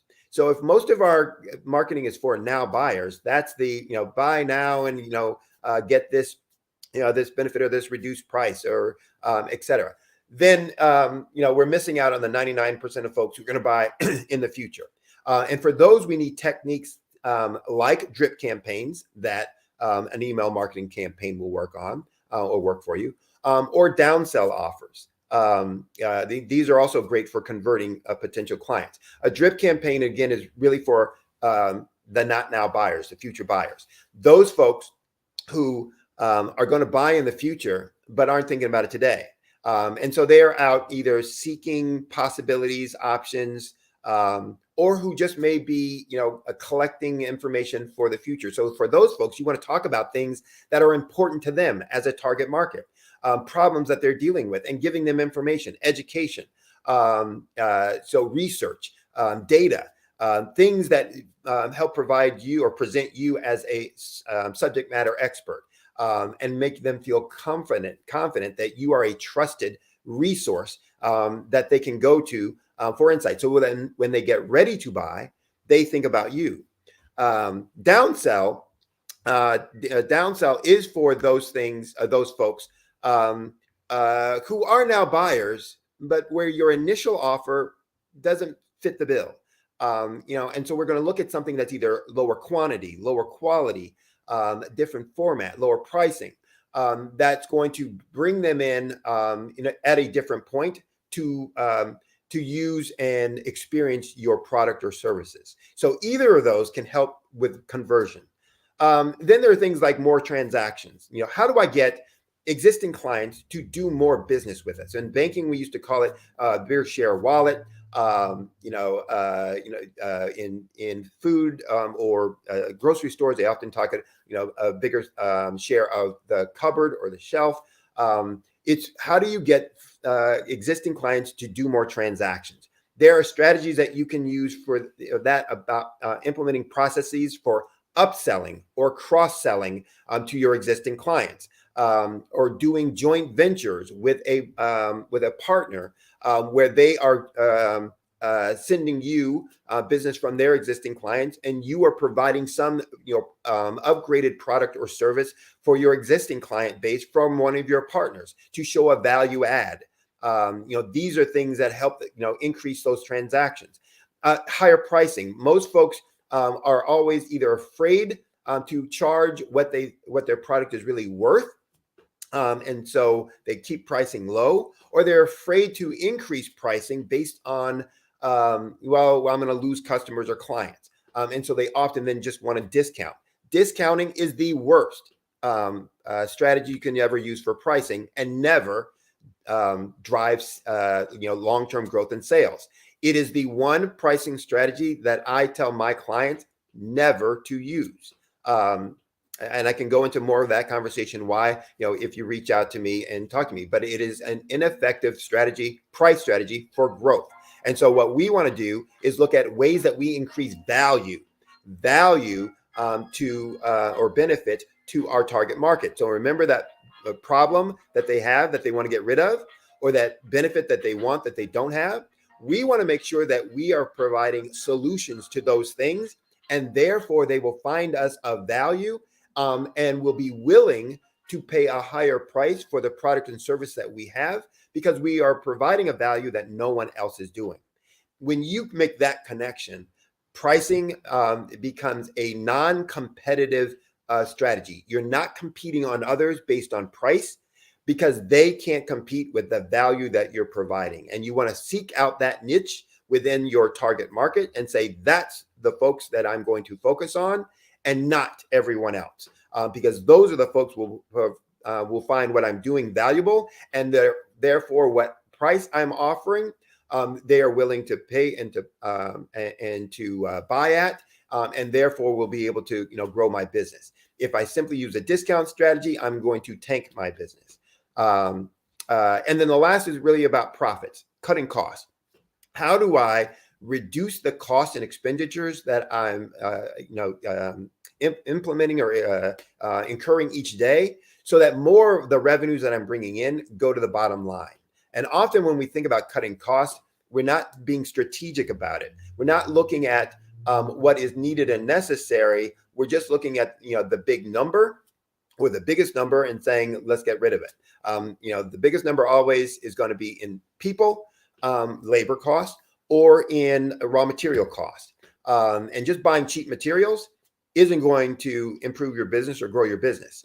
But working with your suppliers, your key core suppliers who provide the quality of materials or services that you need and that you want and that help you provide value to your clients, but working with them in ways that help drive costs down and become more efficient, those are strategies that are going to lead to long-term growth and more profits because of a reduction. Looking for things that are inefficient within your system and structure. And those are things that I do with folks on the Six Sigma and total quality control kinds of things are going to help you become more efficient within your business. So I guess in trying to wrap this up, it's not any one of these strategies that will lead to explosive growth. It's the fact that you can put in small incremental improvements in each of these areas that have a multiplicative effect on your entire business.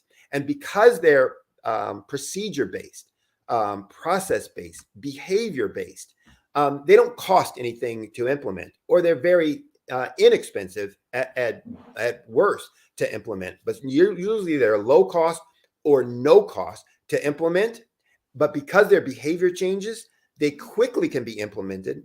And because their behavior and process-based, they're quick to see results. You don't have to wait for some equipment piece to show up.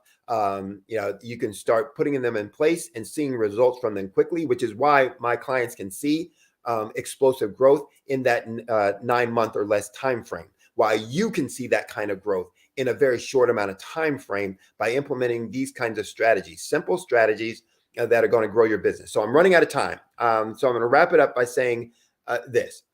You can drive growth to your business that can happen quickly by focusing most of your time or more of your time on implementing simple strategies in these 5 categories of actions that I've mentioned.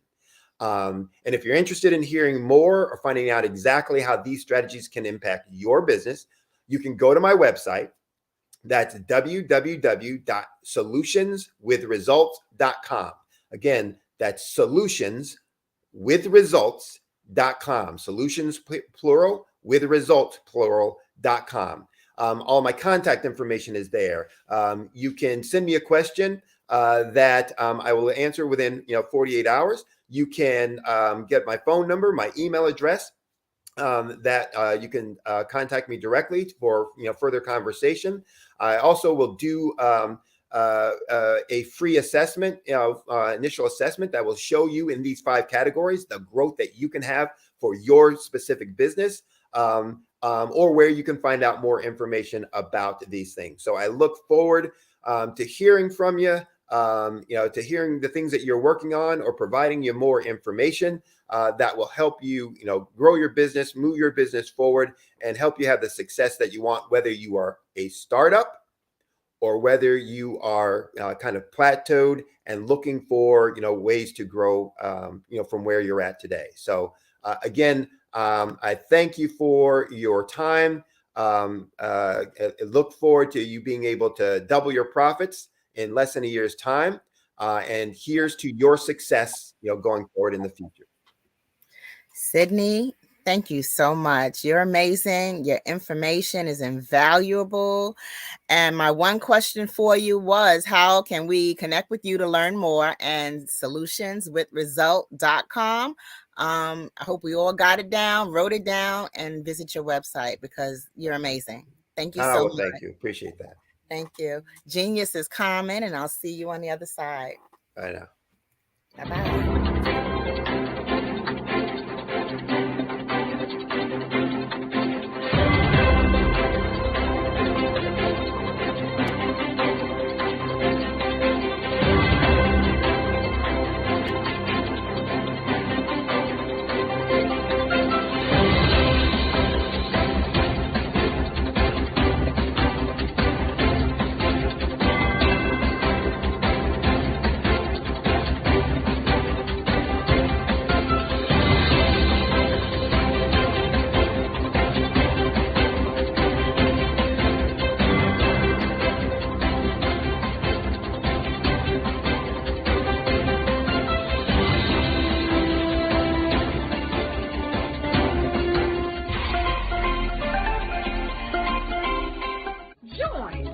Dr. Eric Kelly III and the host of phenomenal speakers from all around the globe for this 7-day virtual event that you don't want to miss.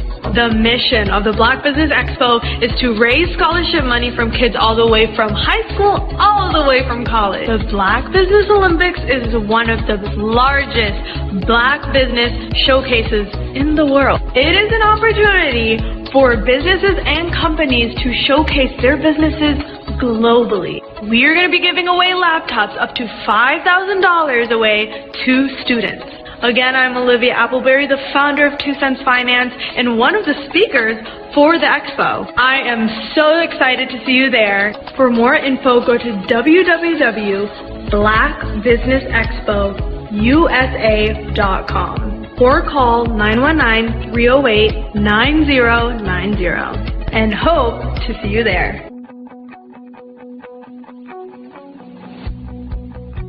I am Black business.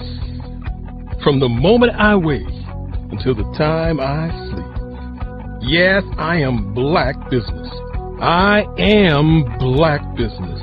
Tell me, are you Black business? I am Black business. Do you support Black businesses? Listen, I support Black business because I am Black business. Black Business Expo, one of the largest business showcases in the history of Black business in the world. The world! Sign up today at www.blackbusinessexpousa.com or call 919-308-9090. I am Black business. I am Black business. From the moment I wake until the time I sleep, I am Black business. I am Black business. Are you Black business? I am Black business. Do you support Black businesses? I support Black business because I am Black business.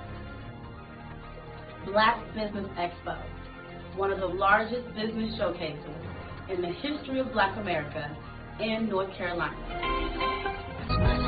Black Business Expo, one of the largest business showcases in the history of Black business in the world.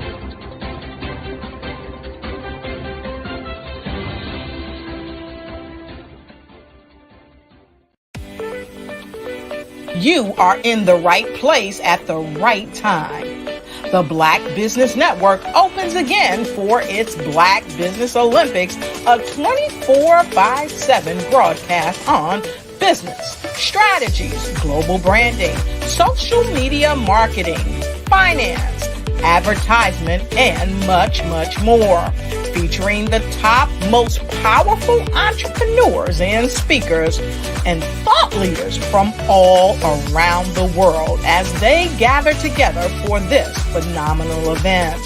Join the Black Business Network streaming live into the metaverse, STEM City USA, Black Multiverse, Pod TV, Roku, Hulu, iHeartRadio, Apple TV, YouTube, TikTok, Instagram, Google Podcasts, Facebook, LinkedIn, IBM TV, Spotify, and Twitch. Tune in today and be a part of this amazing movement. The Black Business Olympics welcomes you.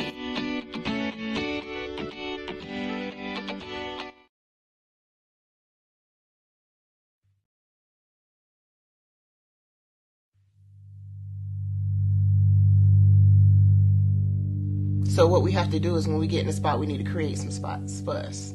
That's the main thing. We need to be able to be in a position where we're able to create those spots for us. For me, being an entrepreneur, I'm not just going to get a business and then leave you sitting high and dry. If you ask me some questions about entrepreneurship, I'm going to give you as much as I've received. I've seen people who made it, and then when you ask them, it's like, okay, now you have to pay me for the information, the same information I got for free. we probably in totally different cities. There's no way that we're going to bump heads or anything. We're not competing. Bring me up with you. And so I just think that whatever education that I have, then I need to be able to give that to my own as well. So create the spots. You can create the spots when you get there.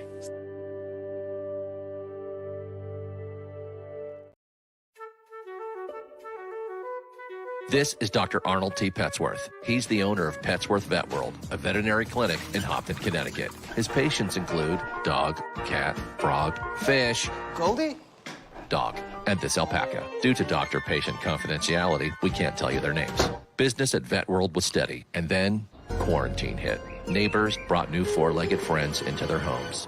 Bunnies. Bunnies everywhere. Dr. Petsworth welcomed these new patients with open arms. The only problem? There were more appointments than he could manage.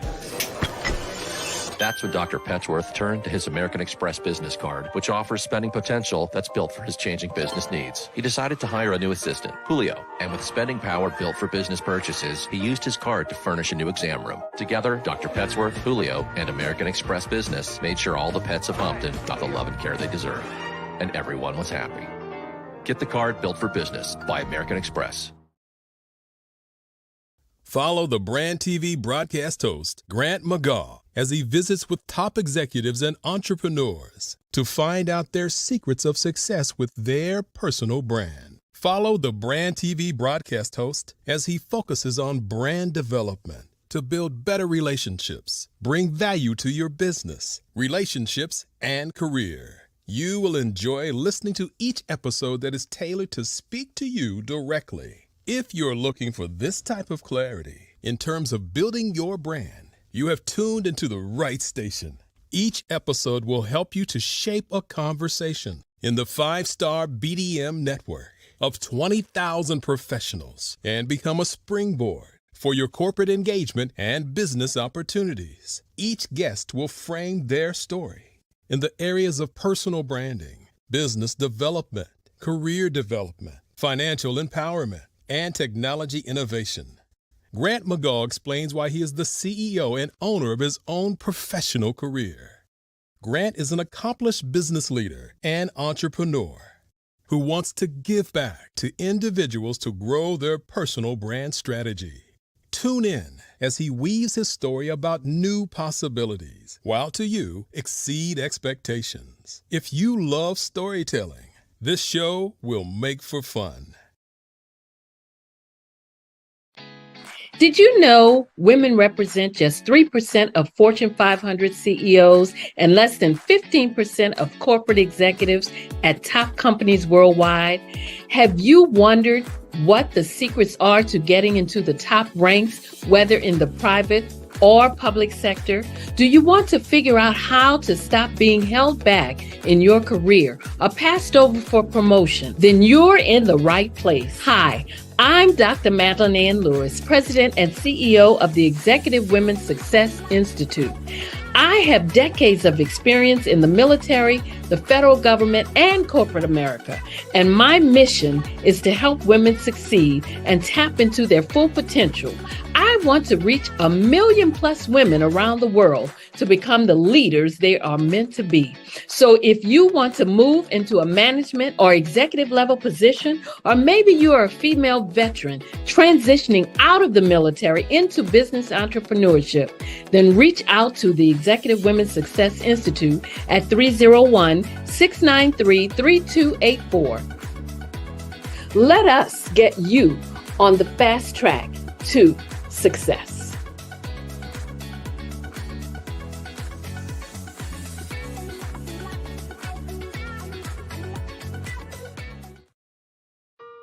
Hello, this is Israel, and I am CEO of Daydreams Interactive and author of Princess Planet.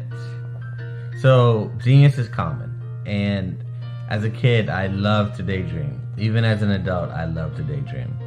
And when my daughter became 6 and loved princess characters, but we just could not find the diversity that showed her, we created our own characters. So, for instance, you have Princess Nulu right here. Princess Nulu is from Uganda, and her genius is that she loves to take care of animals. She can actually even listen and hear what they say. And then we have Princess Isabella right here. Princess Isabella, she's from Cuba, and her genius is biochemistry. One day she hopes to eliminate disease. Then we have Princess Nia right here. And Princess Nia is based off of my daughter.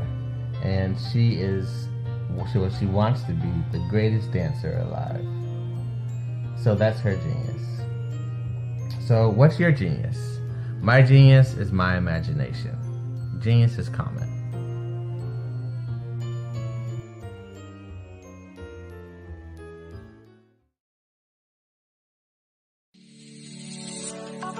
Did you know that our black dollar only lasts for 6 hours in our community? Yet other communities, their dollars last for 19 to 30 days. The Black Wall Street Nation. Black Wall Street Nation. Yes, that's why we created the Black Wall Street Nation. Black Wall Street Nation is a centralized directory available to all black businesses across the world.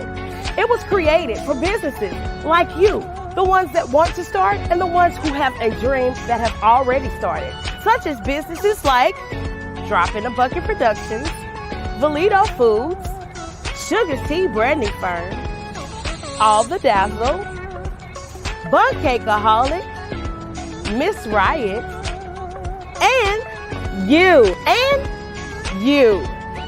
We'll have marketing, seminars, and some funding coming soon just for you. So, we want you to come and join us. www.blackwallstreetnation.com. See you there.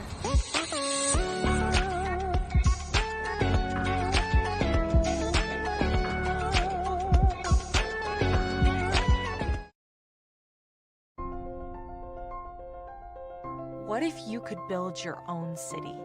A place where every child can find nurturing people to help them achieve their full potential. A place where every adult can access job training support.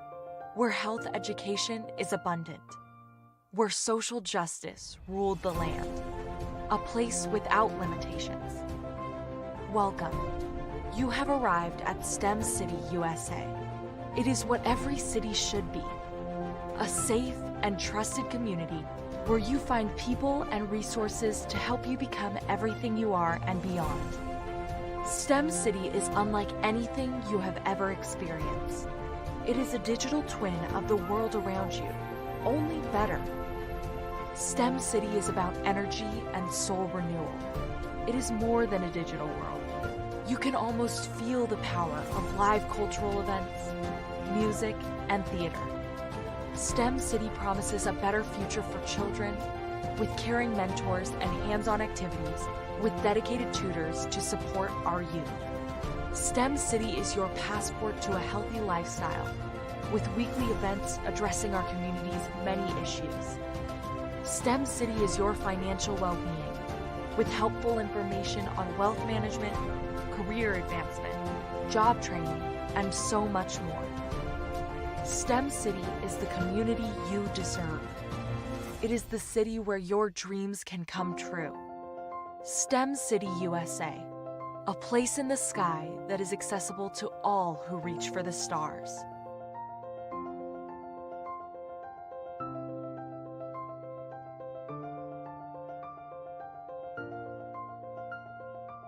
I'd like you to imagine with me, if you will, opening an app where you can collaborate with like-minded individuals from around the world, get inspiration and in-app tools to launch and grow your business, as well as share your knowledge and earn compensation, all in one app.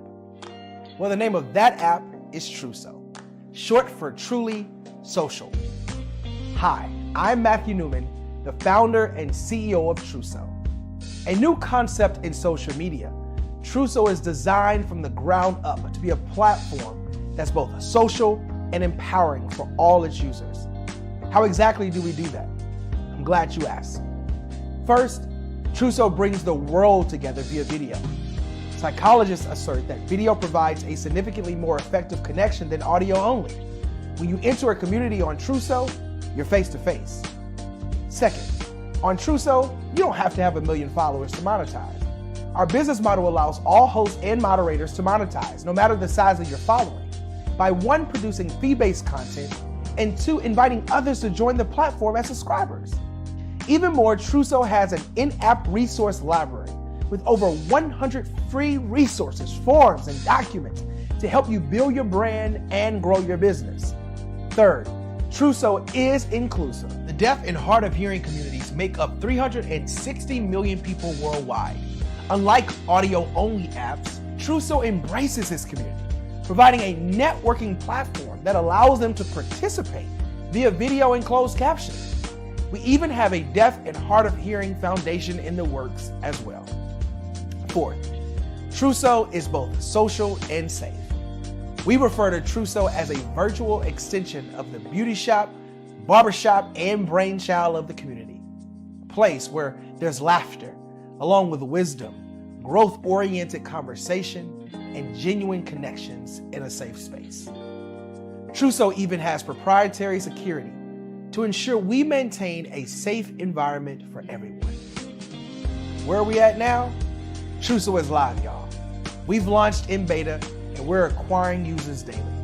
We have an incredible development and marketing team, plus amazing celebrity influencers at the table, helping us spread the word around the globe, beginning within the African diaspora and beyond by creating a safe space for growth, connection, and collaboration. We're truly excited about Truso. We've created something special for which there is a global market. And we invite you to embark on this journey with us as a shareholder. The future for Truso is truly bright. Join us and let's go there together.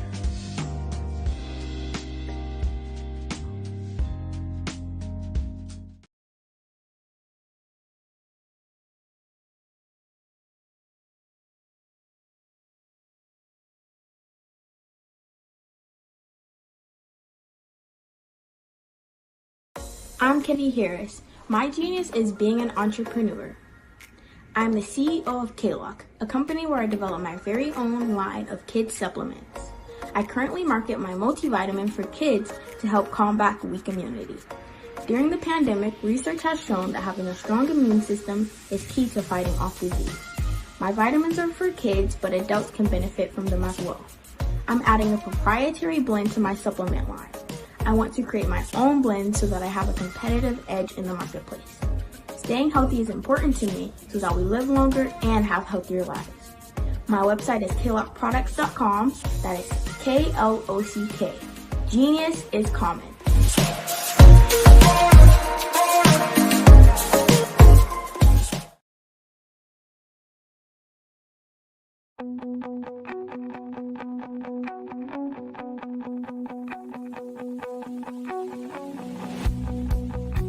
I am Black Business. From the moment I wake until the time I sleep. Yes, I am Black Business. I am Black Business. Tell me, are you Black Business? I am Black Business. Do you support Black businesses? Listen, I support Black business because I am Black Business. Black Business Expo, one of the largest business showcases in the history of Black business in the world. The world! Sign up today at www.blackbusinessexpousa.com or call 919-308-9090. I am Black Business.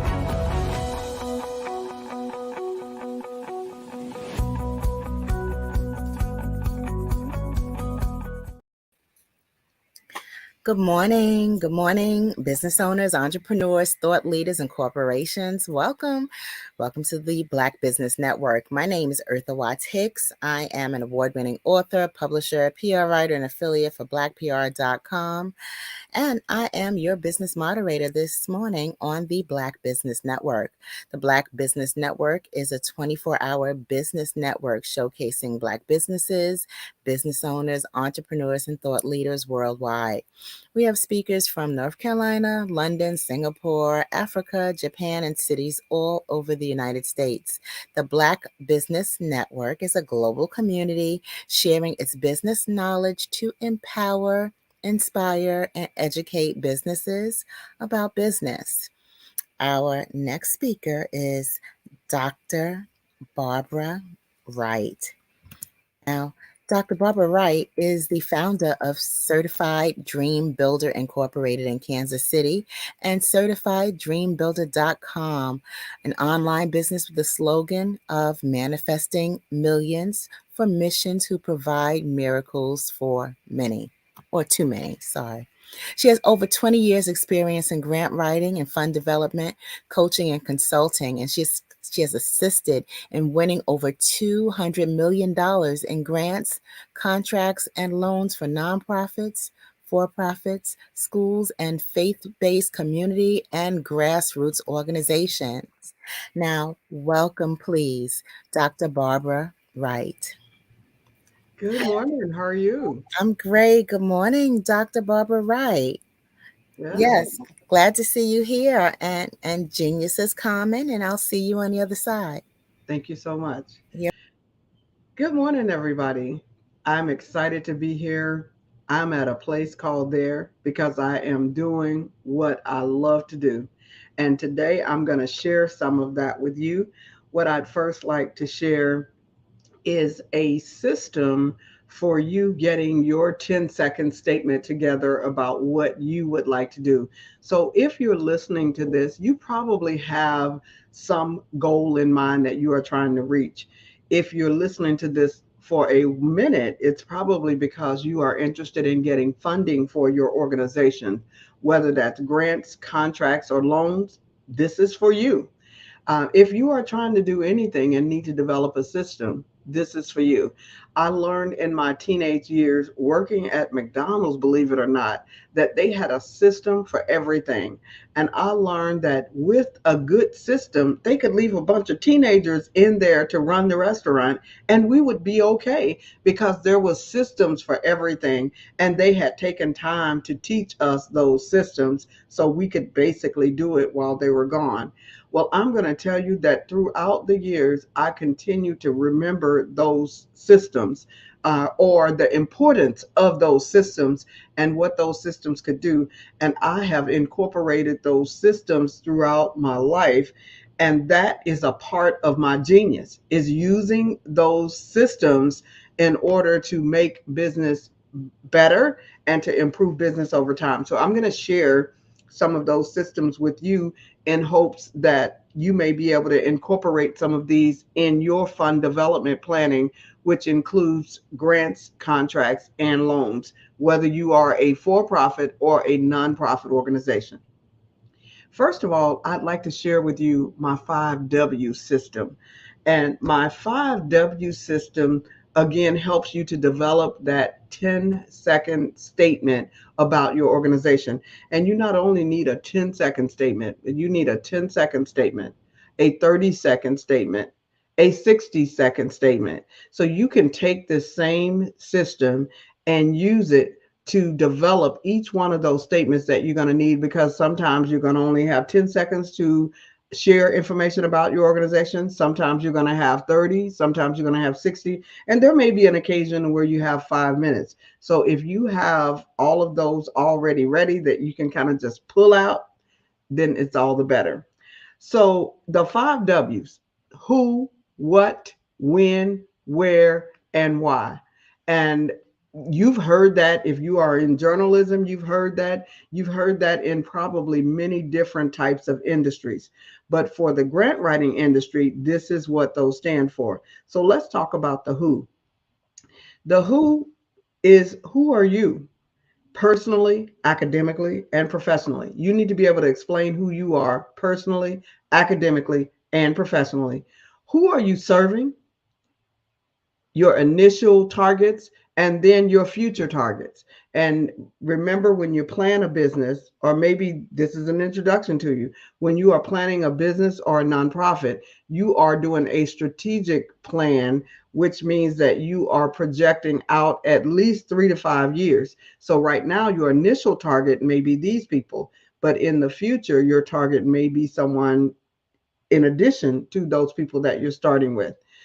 Who are your collaborators? And by collaborators, I mean partners. And I get a lot of questions about who the collaborators are, who the partners are. These collaborators or partners could be local, national, or international partners, depending on whether you're doing local, national, or global work. Your partners are people who are going to help you reach your goals while they are reaching their goals. Your partners, think of peanut butter and jelly. I say that a lot because it helps you to think how they need each other. Peanut butter and jelly. And some of you would say, I don't like peanut butter and jelly together. But for the most part, peanut butter and jelly goes together. If you are a hamburger, a bun makes it nice. If you are a hot dog bun would make it nice. So if you think like that when you're thinking about your collaborators, those are people that work with you in order to make a sandwich, or they work with you in order to make your program, product, or service even better. Those people stand to gain from you being successful. If you were a toilet stool, then your partner might be the manufacturer, or if you're manufacturing toilet stools, your partner may be the person who manufactures tissue, because those work together. Or if you manufacture the base and the back, the person who manufactures all of those tools that attach to the base and the back would be your partners. So if you are a nonprofit and you are providing a supportive service, then you may partner with an organization that is providing programs that complement your supportive service. Let's say you're providing housing. If you're providing transitional housing, then you may want to partner with a health clinic, or you may want to partner. So those are the types of with a health clinic, or you may want to partner with someone providing education services. So those are your collaborators or your partners. And when you are collaborating with them, you're not just having oral collaborations, because the funders want to see a bit more than an oral collaboration.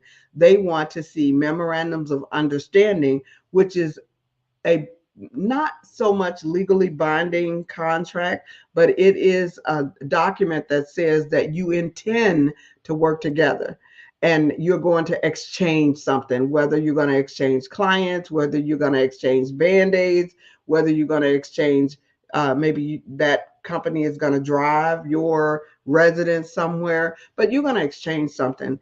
There's another agreement called, or another letter of support is the other thing. And that letter of support is just a pat on the back that says, we appreciate you, we like what you're doing, but there's not going to be any exchange. So your collaborators may provide you a memorandum of understanding, which if for short, you will hear it in the grant writing industry as a MOU, as an MOU. So MOU is just a memorandum of understanding, which says that you're going to exchange something in the process. And the letter of support says, we support you. We're not going to give you anything, but we do support the work that you're doing. You need some of both of those. And then the who also says, who are your competitors locally, nationally, and internationally? And I know some of you are saying, well, I'm a nonprofit. Even though you are a nonprofit, there are people out there who are doing the same things that you are doing. So what is it that you are doing that your competitors or that other people are out there doing? Are they in your neighborhood? You don't want to reinvent the wheel. If you are just starting your program, you want to fill the gaps in your community. You don't necessarily want to go and try to create some program that's going to put this one, and this one out of business. You'd want to fill the gaps of areas that are not being delivered or not being serviced, or the underserved or the not served people. That's what you want to look at. So that's the who. When we move into the what program, product, or service are you providing? And I don't think I prefaced this with who I am. So I'll tell you about my program. My program is certifieddreambuilder.com. You can find me 24/7 at certifieddreambuilder.com. And what I do is I provide information, resources, training to those who are interested in raising funding through grants, contracts, and loans. Pretty much everything that I do is related to fund development and how your organization can get ready for raising money for grants, contracts, and loans. Because if we finish the 5 W's and we still have a little time, I will even give you those 7 steps to readiness. That is my backup plan, depending on how much time we have. So that's my program, products, and services. I have books, I have apps, I have training courses that we offer to help get you ready for grant writing. The books and apps are instant. Well, the books are instant download. You can go to the website. I have a series of books that are for professional grant writers who are ready to go. And then we have our books for those who are do-it-yourselfers. You're just learning. You only want to write for your organization. We have books for 25 different topics, and these topics are priorities. Now we're talking about the what. What am I offering? Those priorities include reentry. They include arts and visual and performing arts. There's a book for transitional housing. There's 25 different topics on there. We also have another set of notebooks that provides additional information, a logic model, and 50 federal grants that would support your organization for $500,000 or more, and they're giving out at least 40 to 100 grants for each one of those 25 topics. So you would find that at CertifiedDreamBuilder.com.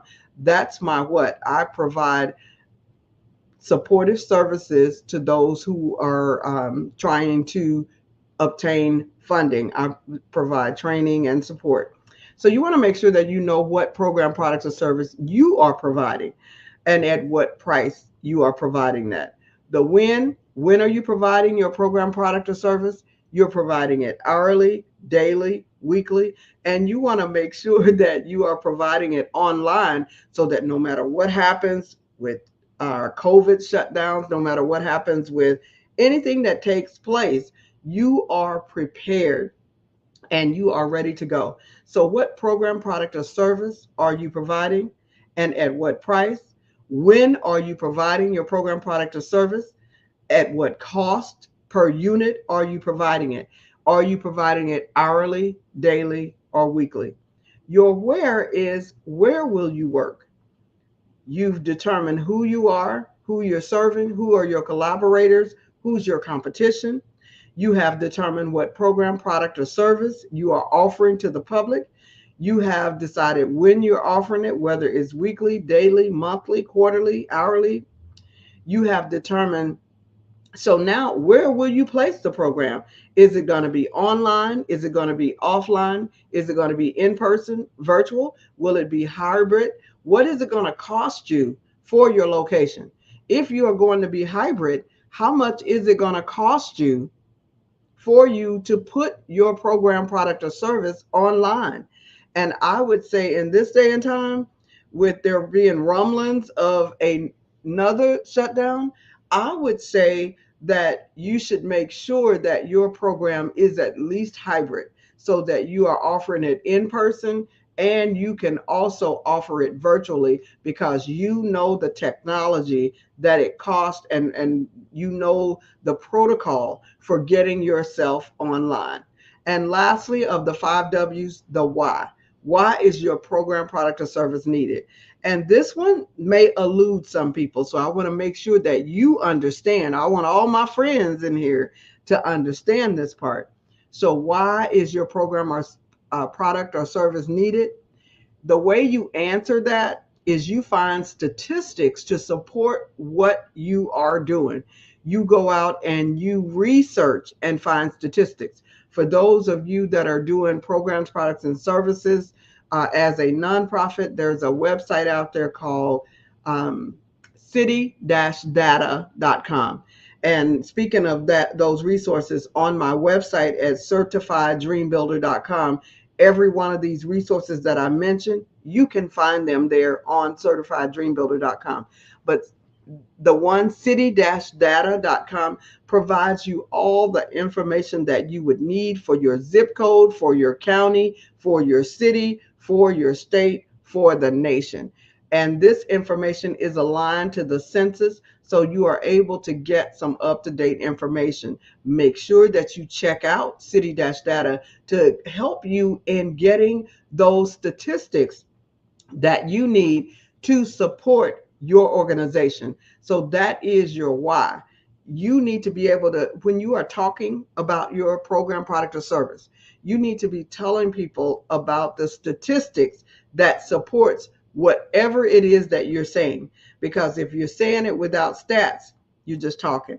But if you're saying it with the stats to support what you're saying, then you are using more empirical data, and people are more likely to listen. They can't hardly argue with the stats. They can argue with you, but it's very hard for them to argue with proven empirical data and stats. So make sure that you know the stats. So those are the 5 W's: the who, the what, the when, the where, and the why of developing a 10-second elevator speech that will explain what you do. Mine is I help manifest millions for missions who are providing miracles to many. So make sure that you come up with something. Now, I like to use the M's because I can remember those. Yours don't have to rhyme. It doesn't have to be anything like that, but you want to be able to say what you do, and you want to be able to say it just if you're riding up on the elevator with someone, and they ask you, what are you doing? You want to have some short statement that tells them everything that you're doing. I manifest millions for missions who are providing miracles to many. Come up with yours. All right, so that's our 5 W's. And so we're going to move into the 7 steps for readiness, or the 7 steps of readiness. How do you get your nonprofit ready to walk through the funding door? You need those 5 W's, because if you don't know your 5 W's that I just explained, nobody knows. People may not want to work with you because you're not sure, or people may want to come work with you to take what you're doing and make it better and go run off with it. So you need to know, and then that way you can also explain to other people how to come help you.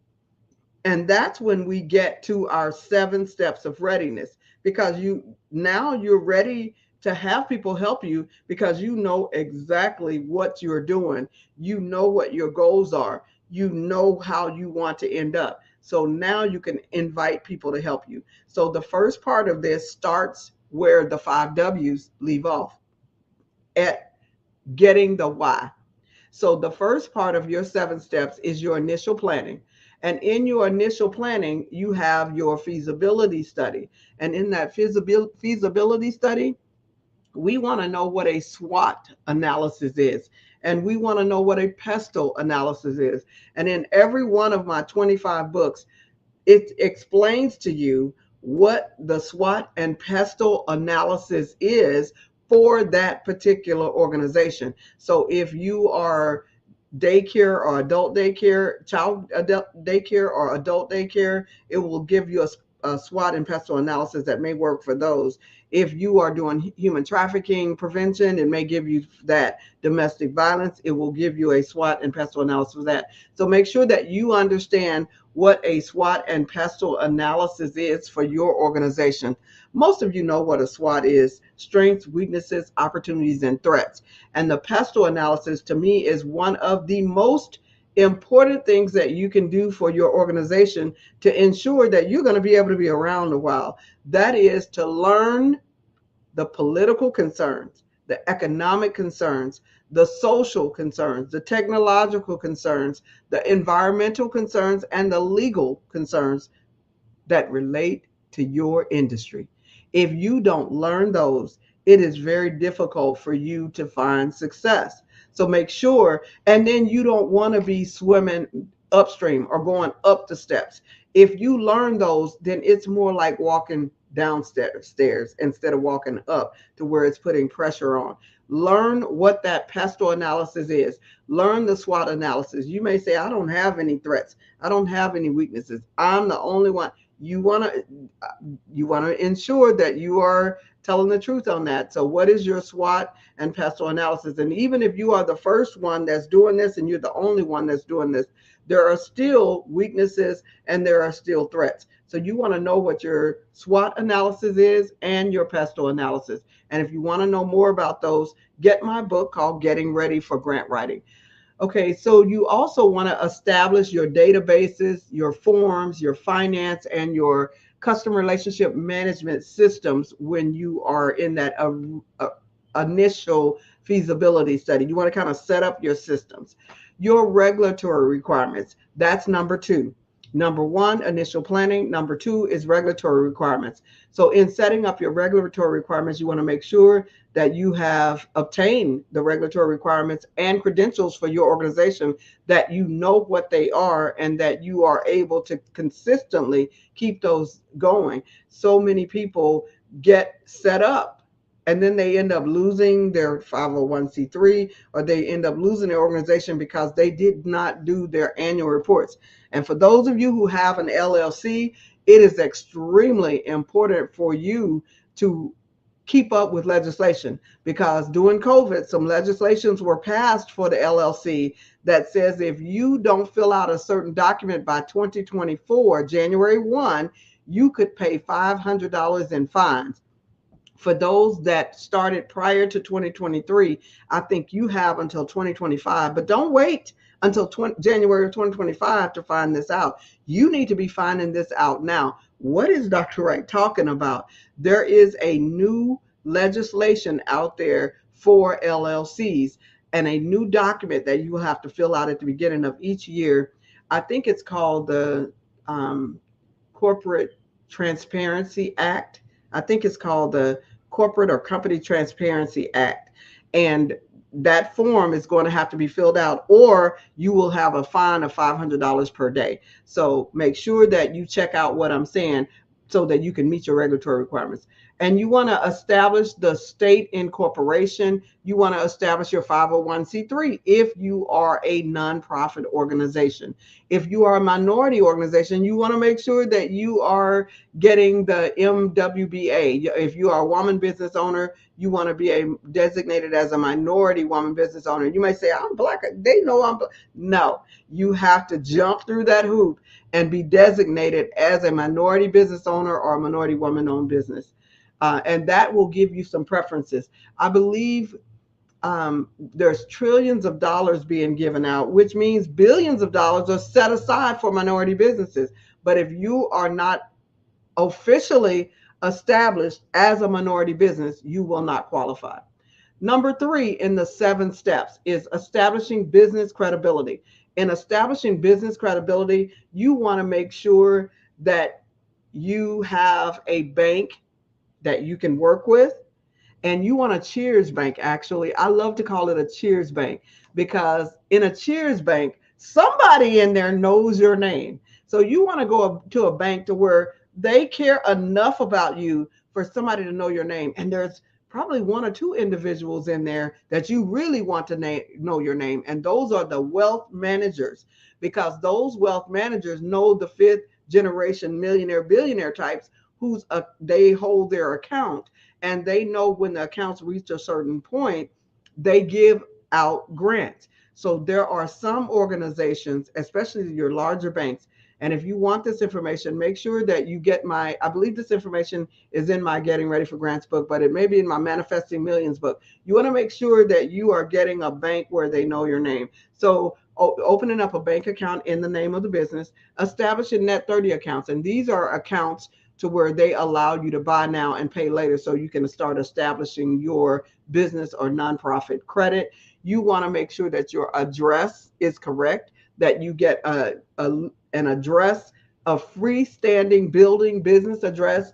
I don't believe the UPS address will work across the funding platform. I don't believe the FedEx address will work across the platform. So you need some type of physical address.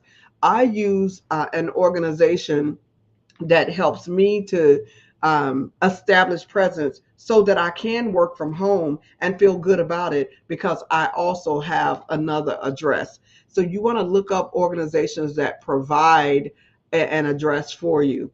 Brand identity. What is your brand identity? Your brand identity is your logo, creating your website, making sure that you have a brand's manual. And in that brand's manual is your logo, your case statement, which is your mission, vision, and value statement. It's your colors. It's your letterhead. It's all of that information that identifies you. It's your logo. All of those things that identify you is what you want in that brand's book.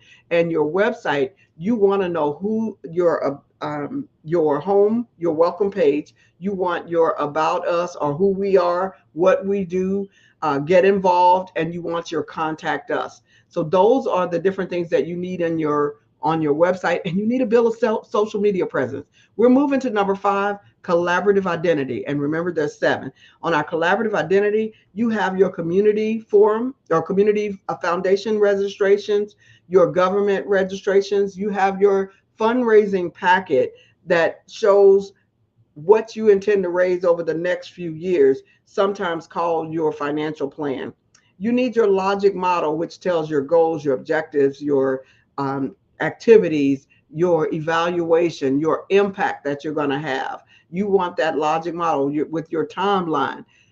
You want your board member names and your advisory boards. There is a difference between the board and the advisory board. And if you need to know more, get my book, Getting Ready for Grant Writing, because this list of information that I'm giving you is that total book. It helps walk you through it so that you can get yourself ready for grant writing. And then, as earlier I talked about the MOU, letter of support, that's the other thing that you need doing collaborative development.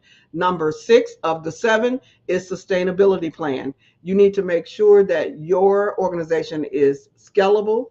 You have a scalable operating budget. That means the amount of money that you need to actually run your whole organization. You want to have your project budget. That is the amount that you're asking this funder for. You may have 10 funders, but each funder, you're going to ask them for one of the line items in your budget or for some project in your budget. So that's why you need an operating budget, and you're going to need a program budget for every time you apply for a grant, and then your sustainability and financial plan. Lastly, number 7 is your grant writing tools. You need your grant writing template, which basically is your full grant. Now, we have developed the 1 Hour to Grants app that you can download on iOS. And that 1 Hour to Grants app will help you. It will ask you a series of questions. It's just like AI. It asks you a series of questions, and then it prints out a full grant for you that is customized for your organization. And what I love about the new AI system is now you can take that printout and feed it into one of the AI systems and get an immaculate customized grant, rather than just some of the empty jargon that comes out of AI when you're not sure what prompts to put in. The app provides you a great prompt. So keep that in mind. But you want a template of what you're providing, because you're going to use that to train your board members. You're going to train your advisory board members. You're going to train your volunteers with that so that they know what your logic model is. They are able to look at that logic model and see exactly where they fit. Now, I have developed a logic model that includes the budget, and that is the difference between my system and another system. And I may have another few minutes. Again, this is Dr. Wright with CertifiedDreamBuilder.com. You can find free resources there 24/7. Free, yes, free academic, personal, professional grant writing resources there, absolutely free. And for those of you who are on Clubhouse, there is a whole Clubhouse section to where we update it every month. Sometimes every week it is updated with new resources for you. You want to check that out at CertifiedDreamBuilder.com. So let me give you, lastly, my commonalities of grants, because what I have found is that grant writing is much easier and only easier if you come up with a system. Now, AI has helped it to helped us expedite the process and to make it better. But if you want to get funded, you need to understand the commonalities of grant writing and then come up with your system. So, what are the 4 commonalities of all grants? I don't care how little money they're giving away, or if it's a federal grant where they're giving out millions of dollars. What are the 4 commonalities? Number 1, the executive summary, sometimes called the letter of inquiry, because they will ask for a letter of inquiry instead of the grant, and then they'll decide whether they want to invite you to apply. So, and that's, you get that from those 5 W's that I talked to you about earlier. So your executive summary is just an explanation of those 5 W's, to where you are telling them who you are, what you're doing, when you're doing it, where you're doing it, why you're doing it, and you're including how much do you need. That's your executive summary, and that's your letter of inquiry. So that's part 1. There are 4 parts, remember. Part 2 of the 4 is your narrative, which is the story of the grant. And you know what? It's saying the same thing you said in the 5 W's: who, what, when, where, why. But now you are expanding it based on how much room. Some grants give you 2 pages, some grants give you 15 pages, some grants give you 25 pages. But you need to stick within the amount of pages that they give you to tell your story. And your story needs to be one that touches hearts. So under that story, you've got your needs assessment, you've got your program goals and objectives, your logic model, and you've got your evaluation that is in that story. How you're going to disseminate information, how you're going to sustain the program, how you're going to evaluate the program. All of that is under that narrative section, a description of what you are doing, your history. All of that is in that narrative section. Not necessarily in that order, but that is where you find all that information. Number 3 of the 4. So I gave you 1. Number 1 is executive summary. Section 1 is executive summary of any grant. Section 2 is the narrative. And the executive summary is the 5 W's. So section 2 is the narrative that expounds or expands the 5 W's. Section 3 is your budget and budgeted narrative section that explains the cost, what it costs to actually do your program. And you're given a line item budget, and you're also given a narrative statement, a brief statement about what each one of those lines mean.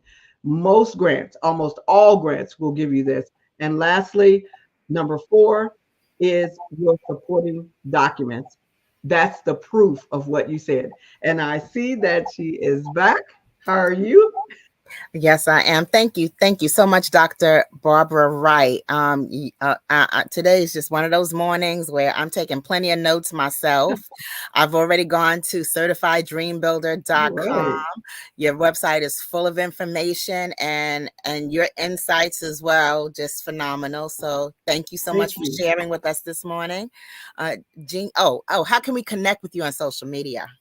You can connect with me at certifieddreambuilder.com. I'm also on LinkedIn. I am on Facebook, Instagram, TikTok, all of them. So Dr. Barbara Babby Wright. Thank you so much, Dr. Barbara Babby Wright. Genius is common, and I will see you on the other side. Thank you. Thank you. Wow, that was amazing. Whew. Okay, well, the Black Business Expo's mission is to raise funds for our high school seniors going to college or K through 12 entrepreneurs. The mission is to fund, it's a fundraiser for students who may go to www.blackbusinessexpo.com to donate to the scholarship fund, or you can use the Cash app that's on the screen below and use $BBXUSA. Our goal is to give laptops and up to $5,000 to 10 students. Students can register online at www.blackbusinessexpousa.com. Every dollar counts. So we want to remind you to donate to the scholarship fund. And we want to thank our Black Business Expo USA sponsors for August of 2023.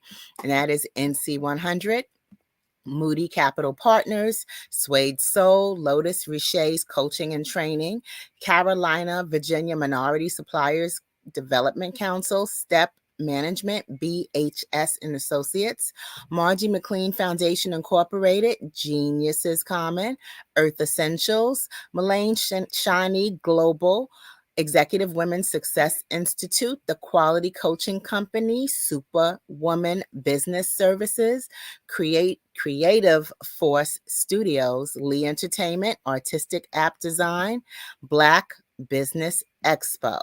Geniuses Common, and I will see you on the other side. Attention all entrepreneurs and companies. Are you looking for reliable and efficient virtual assistants and back office support to help you manage your business tasks? Look no further than Superwoman Business Services. Our team of virtual assistants provides a full range of administrative support services, including operations management, social media marketing, and much more. We also offer website design services to help you create a professional online presence that reflects your unique brand. In addition to administrative support and website design, we offer business development and structuring services to help you grow your business and achieve your goals. We'll work closely with you to identify areas of improvement and develop a customized plan to help you reach your full potential. At Superwoman Business Services, we understand that running a business can be overwhelming and time-consuming. That's why we're here to help you fly high and achieve success. Our virtual assistants are highly skilled, experienced, and dedicated to providing you with the support you need to thrive. Come fly with us and take your business to new heights. Let us help you become the superhero entrepreneur you are meant to be.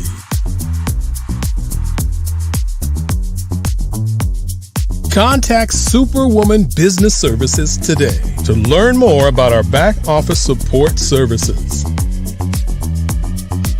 Come fly with us and take your business to new heights. Over the past few years, we've seen the growth of existing and new initiatives focused on financial inclusion, building global networks, and reducing the wealth gap in response to the idea there's not enough seats at the table. Whether their outcomes are to increase the representation of Black executives on corporate boards, ensure an inclusive global economy, or to create new U.S. African commercial pathways, the strategies are often carried out by separate programs. The question is, should they be?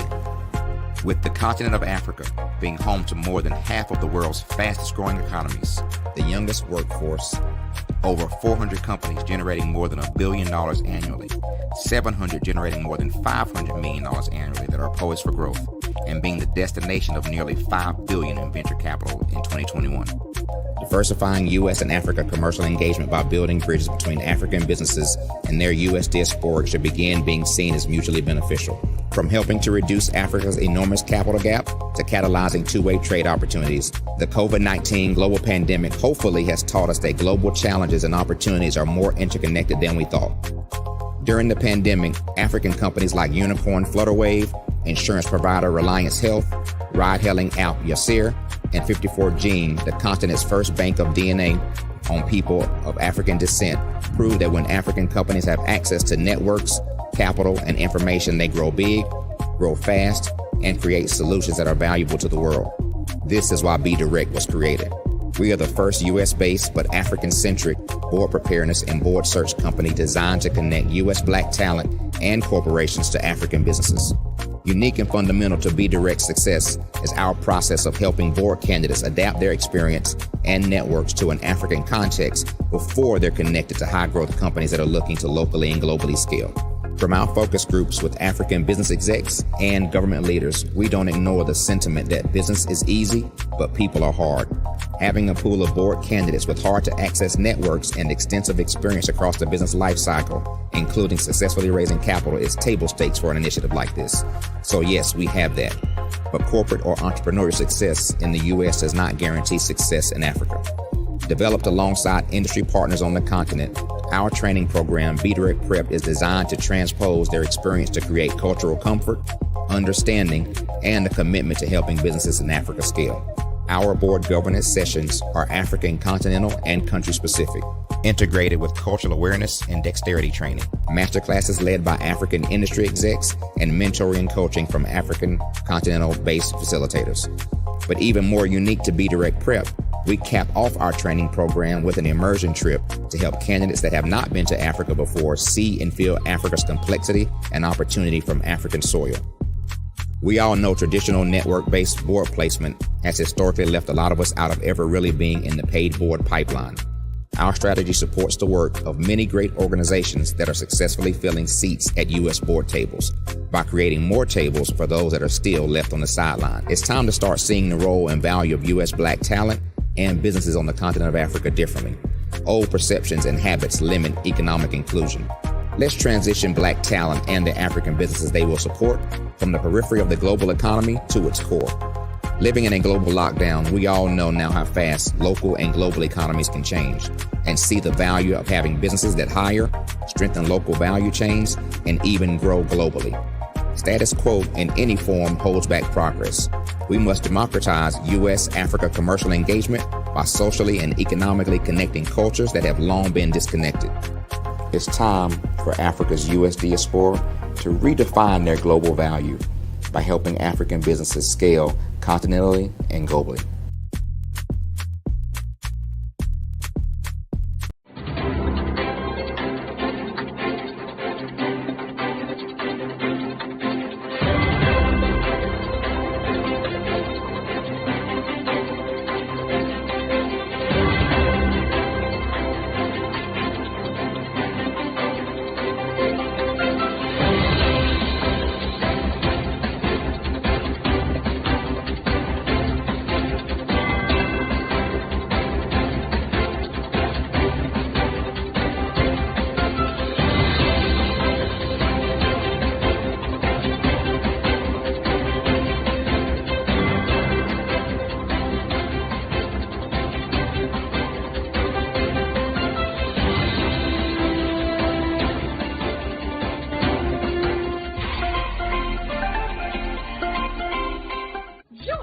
Dr. Eric Kelly III and a host of phenomenal speakers from all around the globe for this 7-day virtual event that you don't want to miss.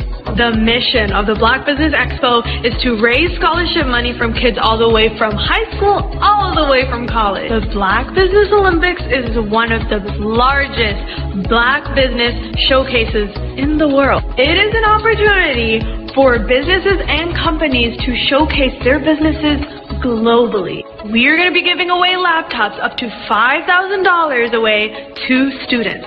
Again, I'm Olivia Appleberry, the founder of 2 Cents Finance and one of the speakers for the expo. I am so excited to see you there. For more info, go to www.blackbusinessexpousa.com or call 919-308-9090 and hope to see you there. I am Black business. From the moment I wake until the time I sleep. Yes, I am Black business. I am Black business. Tell me, are you Black business? I am Black business. Do you support Black businesses? Listen, I support Black business because I am Black business. Black Business Expo, one of the largest business showcases in the history of Black business in the world. The world! Sign up today at www.blackbusinessexpousa.com or call 919-308-9090. I am Black business. I am Black business. From the moment I wake until the time I sleep, I am Black business. I am Black business. Are you Black business? I and Black business. Do you support Black businesses? I support Black business because I am Black business. Black Business Expo, one of the largest business showcases in the history of Black America in North Carolina. Black Business Expo, one of the largest business showcases in the history of Black business in the world.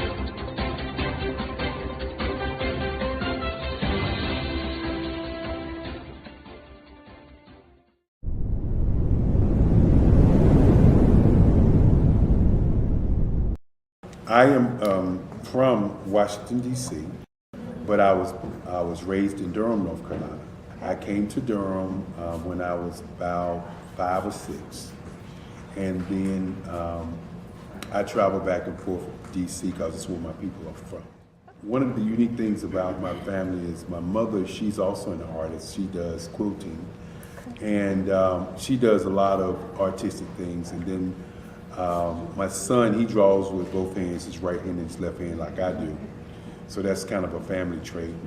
And then my other son, he's a videographer, and my daughter, she works, she's a regional vice president for Sunglasses. When you start out drawing and sketching, you want to continue to explore, you know, each avenue. I do pastels, I do pen and ink, I do painting, I do acrylics. I haven't done oils yet.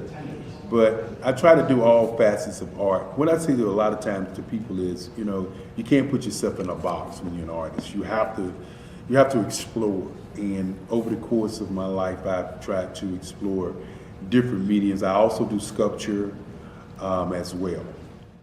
I choose my subjects by the intensity that they have in their faces, or the intensity that somebody is moving, because I do more than portrait drawings. I also do I do abstract, and then I do figurative drawing also.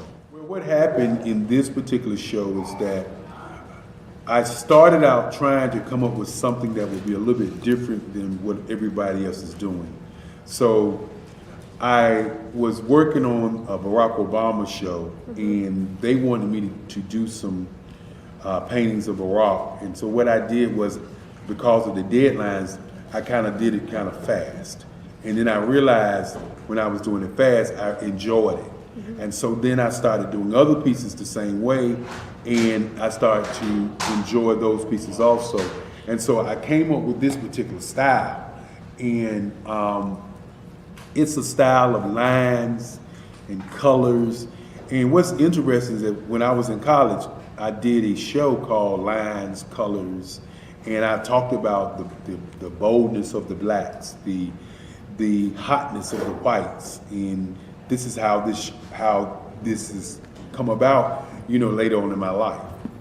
And the colors comes from a lot of the entertainers that I work with, where they wear different colors. They don't wear, you know, your plain reds or your whites. They wear different colors, and so that's also another piece of what's giving me the colors. The subtitle of this show is Faces That Speak Life. That's real critical. Faces that speak life. Each one of these pieces is a life source and a life energy that's being put on display for people that are looking at it. You know, I always say in terms of my art, it's not important that I draw them. It's important what you get out of what I draw. You know, I don't try to just draw it because you like it. People wanted me to do prints. I didn't do prints. You know, people asked me to do different people, but the people that I choose are people that make a difference in the lives of people in the world. So the human landscape idea was, again, as I say, the lines represent your emotions, it represents your ideas, and it represents your journey as a human being. And that's why you get the different pieces and the different looks. And as you notice, I try not to do one look that looks alike another look. And that's what's the most important part of this show.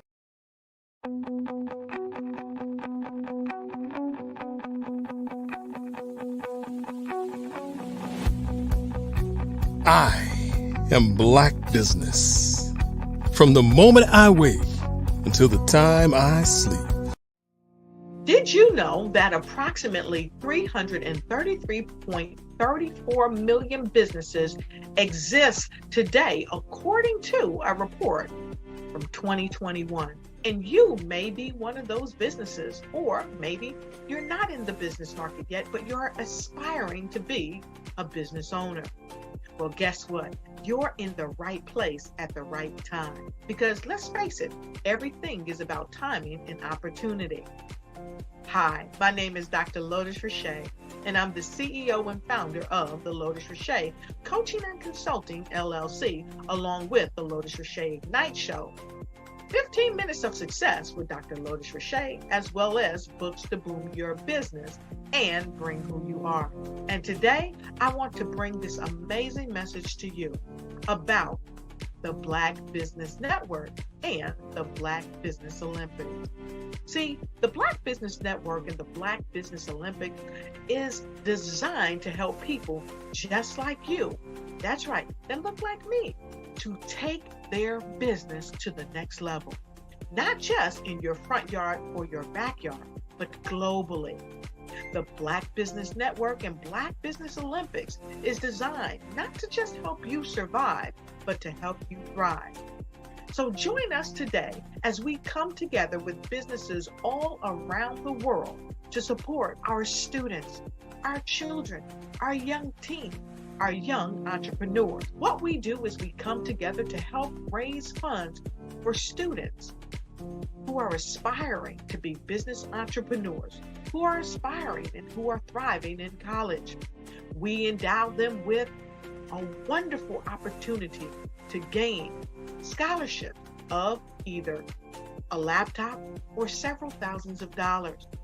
And we invite you to help be a contributor to this amazing opportunity to help someone that looks just like you. So join us today at our website and let us connect with you and help you ignite and take flight in every area of your life on the Black Business Network and the Black Business Olympics.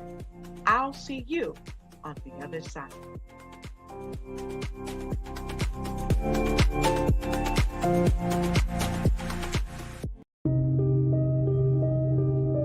The Black Business Expo is changing my life. This year, they are giving away laptops and even $5,000 in cash to students just like me.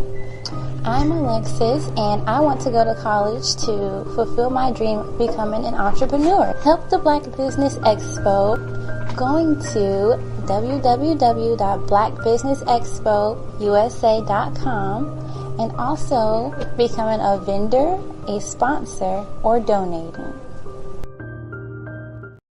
Let's get drastic, building relationships to get you known, get you connected, and get paid.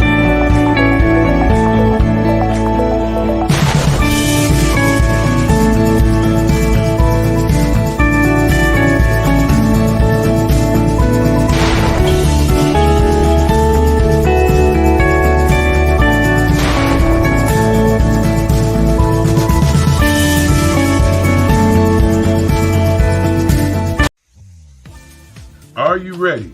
Are you ready? The Black Business Olympics will be held September the 19th through the 25th. Can't wait to see you there. I'd like to invite you to the Mastermind meetings. The Mastermind. Prepare for what's coming and dominate in economic winter. Stand strong and thrive by showcasing your great products and services globally through the Black Business Network and Black Business Olympics. The Black Business Network has showcased over 2,000 companies with over $7 billion in sales each year. Over 10 million attendees have viewed the rebroadcast each month. Through the Black Business Olympics, unique styles of business training and mentoring are turning students into business owners and entrepreneurial warriors who will dominate in any economy. Gain the ultimate advantage of the Black Business Olympics, 7 days of unbelievable topics and speakers speaking around the globe. Donate your time and experience to provide expertise and scholarships to students worldwide and change the world. Now, more than ever, new insights, tools, strategies, and capabilities are needed. This is your chance for a major presentation to the world. Fill out the form and join the more than 2,000 speakers who have presented to over 200 countries. Join the Black Business Network streaming live into the Metaverse, STEM City, Black Multiverse Enterprises, Hulu, Amazon, YouTube, iHeartRadio, Apple, Facebook, LinkedIn, Pod TV, IBM TV, Spotify, and Google Podcasts. Sign up today. Spaces are limited, and we will see you there.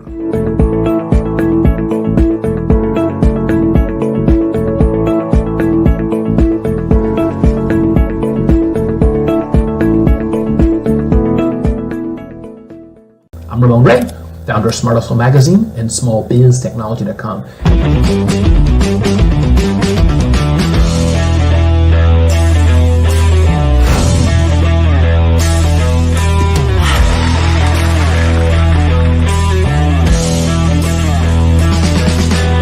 You're here today to celebrate small business success. Stand up on your feet. You rocked the house. It was amazing. Didn't we learn? For me, success comes from failure. One thing not to do is shake somebody's hand like this.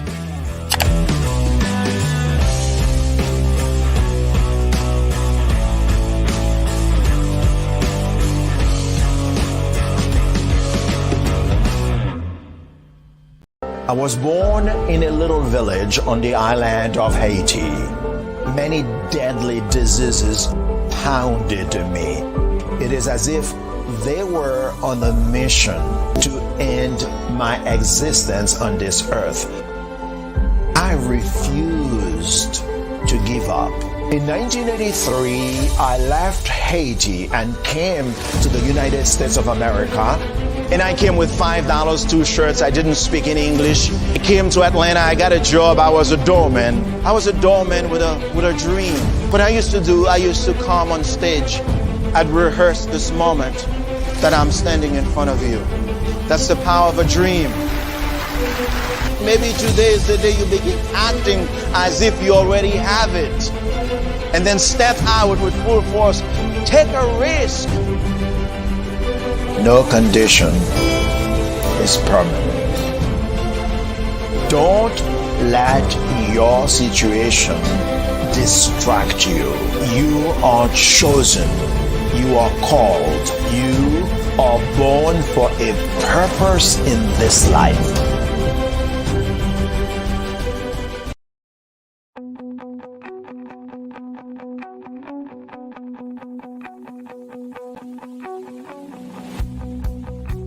I am Black Business. From the moment I wake until the time I sleep. Yes, I am Black Business.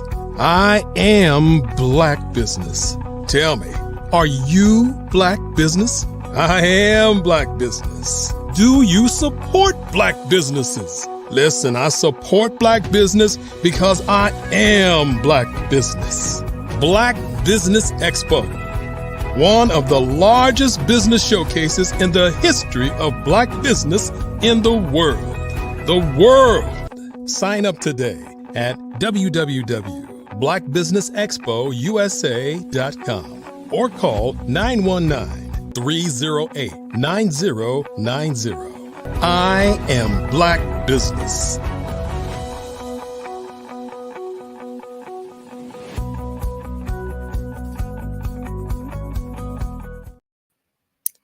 Good morning, business owners, entrepreneurs, thought leaders, and corporations. Welcome to the Black Business Network. My name is Eartha Watts Hicks. I am an award-winning author, publisher, PR writer, and affiliate for blackpr.com. I am your business moderator this morning on the Black Business Network. The Black Business Network is a 24-hour business network showcasing Black businesses, business owners, entrepreneurs, and thought leaders worldwide. We have speakers from North Carolina, London, Singapore, Africa, Japan, and cities all over the United States. The Black Business Network is a global community sharing its business knowledge to empower, inspire, and educate businesses about business. Our next speaker is Tamisha Thomas. Now, Tamisha Thomas, Tamisha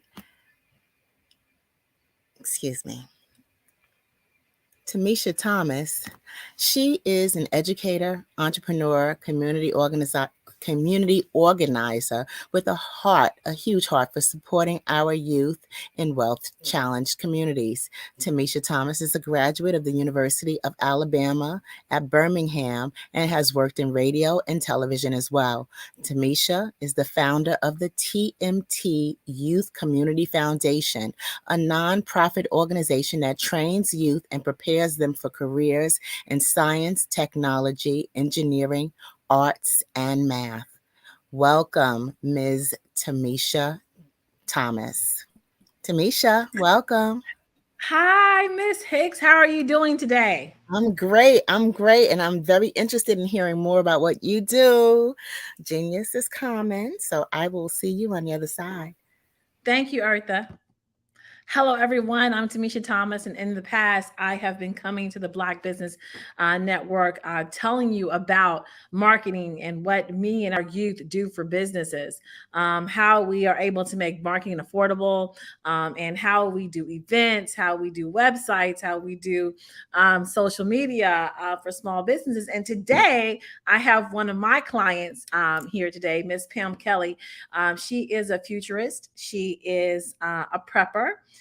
She is an amazing person with a big, huge heart for our community. And she has this big vision for bringing people together and making sure they are prepared in this new economy that's coming. Without further ado, I'd like to introduce to you Mrs. Pam Kelly. Hello, Mrs. Kelly. How are you today? Hello, Tamisha. How are you? How are you? Wonderful. I'm wonderful. Well, good. I'm glad to have you on the Black Business Network today. Thank you. I'm so glad to be with you all. And I thank you. And I also thank Dr. Eric Kelly, who I've known for decades. So this is just a wonderful opportunity to connect with everyone. Well, you've got some amazing things going, and I wanted you to come to the Black Business Network today to let everyone know who you are and why you're doing what you're doing, and then to talk about your upcoming tour. And I also thought this was a great way to get content so that I could use later to put into your campaign.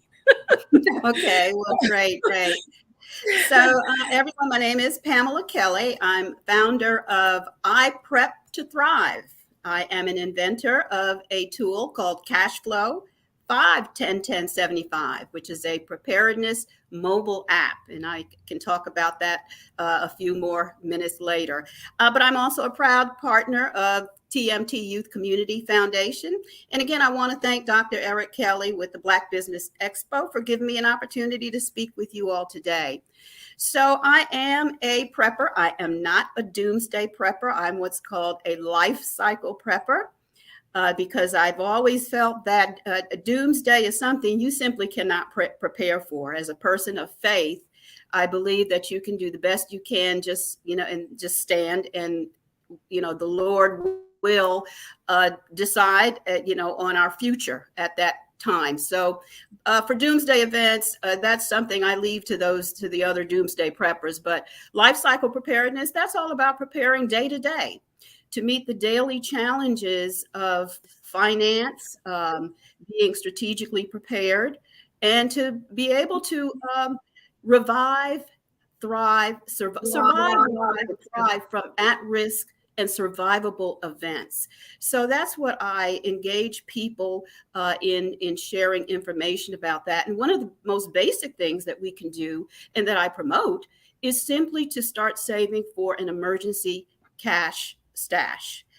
Because 60%, statistically, 60 to 63% of Americans are currently without an emergency cash fund. So my cash flow app, 5-10-10-75, is a very inexpensive and simple tool to help bucket your dollars so that you are engaged in trying to reduce spending so that you're living at 75% or less of your dollar. And when you're able to do that, you know what happens? You're able to save 10% for emergencies. You are able to give 10% back to your community and even 5% to invest in what I call kinship business communities, because ultimately that's how we as an African-American community build wealth, sustain wealth, and actually build those places that our present and future generations need. Imagine using 5-10-10-75 so that we have community centers that our young people can go to, places that our seniors are able to be attended to and nurtured, and even to get our veterans. So there's people in our community that are in need, and the only way that we can respond to that is to really collectively and intentionally invest our dollars in the right buckets, and we can do so much as a community using a preparedness strong partnerships. So that's what I promote. And at this time, as part of the hold on, you said that was a lot, but you got to give us time to digest that. That was, yeah, I can that talk 24/7 about preparedness. So just so hold on, let me help everyone digest what you just said, because I met you 20 years ago and you said to me, we spend all of our dollar. And I thought about that and I was like, we sure do. And I met you when my children were small. My son just went to A&T on Sunday, and I was able to write out his tuition. Yay! I was able to write out his tuition without much hardship. And I believe it was because of the conversation that I had with you when I first met you a long time ago. And that conversation was to be able to say, we as African Americans, we actually we have $1 billion spending power. Well, we actually have a $1 trillion spending power. Sorry, but sorry, on any given day, we're sending about 1 trillion outside of our community. So and that's what this is that you're speaking of, because with $1 trillion billion buying power, that's stronger than third world nations. We're talking about actually our combined spending power. It actually makes us the 8th nation in the world as a spending power. However, most of that, if not all, most of it, 99% of it, is going out of our community. So that is why we do not have community centers. That's why we do not have seniors. So what I'm proposing is that we each, in our own way, I have a tool, again, cash flow 5-10-10-75 is not a reinvention of the wheel. It's actually financial wisdom, traditional wisdom. Simply do not spend all of your dollar. Now, I had to learn that myself the hard way. So fast forward to 2023, that's what I promote. Just starting the baby steps, download the app and do a preparedness audit for 30 days. Enter your income. It automatically splits your income into buckets. 75%, which should be your spending threshold, 10% for saving, 10% for giving back to your what I call kinship communities. We are all born into some kind of kinship community. I am a Christian first, African-American, a woman. Those are all of my communities that we need to intentionally set aside in support, and also 5% to invest in our business community, because that's where jobs are created. That's where enterprise and construction are carried forth. So all of that is embodied in one small app that's called Cashflow 5101075. So that's something that I share, and you can visit my website, I Prep to Thrive, to download that app. Meanwhile, I'm also a person who is interested in science, and I've always been someone who looks forward. I am a futurist. And what is a futurist? That's someone who simply believes in the future in spite of how the present looks and plans for the future. Now hold on. And so I thought, Miss Kelly, I gotta stop you there, because I had a conversation with my aunt about giving away land in the family. So, they've already gave away grandpa's land. I was like, no, we're not going to do that, And so she said to me, well, I'm not going to be around to benefit for it. And then when we were talking about, some family business and then I called my cousin and was like, hey, do you know, she's saying this. And then I went, did I freeze up? I went into a space here recently and someone said, let's be kind to the future. Now, I love that. Right. I thought of you instantly when they said it. And I said, okay, well, wait a minute. This is a mindset, because when you told me I was a futurist, I was like, that makes sense, because I've always lived for tomorrow. And I've just recently had to say, well, Tamisha, your tomorrow is here. And so I had to realize, okay, the space that I've been living for forever, I'm here. So futurist, you let that roll off your tongue so fast, but I want you to really say, and when I heard, let's be kind today for tomorrow, I said, okay, this may need to be Miss. It's all very complimentary, isn't it? It is. And so define what that is, a futurist. What is that? Well, let me give you an example that maybe we can all relate. We're all here because of futurists. We're here because our ancestors refused to give up on the future. So when I say futurist, it's really someone who is perhaps against the odds, and in spite of the appearances of the present, they're saying, I believe in the future. I believe in better futures, not just for myself, not just day to day, paycheck to paycheck. In fact, it goes beyond the situation that most of us, so many of us, are living in, paycheck to paycheck, not having an emergency fund.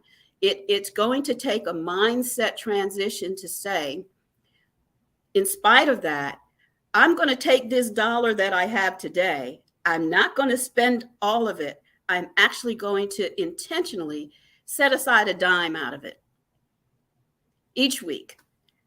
And what you're now doing is saying, in spite of what the future is, in spite of what it looks like now, I'm going to start saving for the future. And it does take a bit of faith. It takes a bit of fearlessness. But what I offer at I Prep to Thrive is you have a support system of people to hang out with that are futurists and who believe in your progress and who believe in an economy that profits from your progress. We're actually contained in an economy right now where people profiteer from your unpreparedness. So that is what I'm proposing. They don't want you using those buckets. They want you shopping at the convenience store. They want you shopping from not local. They want you to be able to. Did you see how we backed up during COVID? Yeah, we're so captive. We're captive to an imagery industry. So I am so excited that we're speaking about this today, because at I Prep to Thrive, I'm promoting a couple of things. Economic futurism. In other words, a tool using Cashflow 5101075. Start thinking with a new mindset based on the future, based on investing in your community, and also changing your imagery diet, perhaps, that we're building an imagery industry that simply promotes preparedness. Also, I offer, and this is what's exciting, when people become what I call a community partner at iPrep to Thrive, just share the good news. This is totally passive. And if someone else becomes a community partner, you get 17% of that. Why am I doing that? Rather than me advertising in traditional newsprint, I want you to begin to acquire additional income to build your emergency fund. Because I understand. Let me digest this 1 minute. You're giving people a tool to be able to become more financially savvy and to be able to and resilient. And more resilient. Then in addition to that, you're giving them an opportunity to share the good news of this preparedness and to generate income from that. So that's income from it. To generate income from that. Okay, and so what other tools do you offer? Well, I also offer savings schedules. Did you know that if you start at $1 and add 40 cents to that amount each week, by the end of a year, you will have $500. So, and that's kind of the tipping point cash stash that so many people need.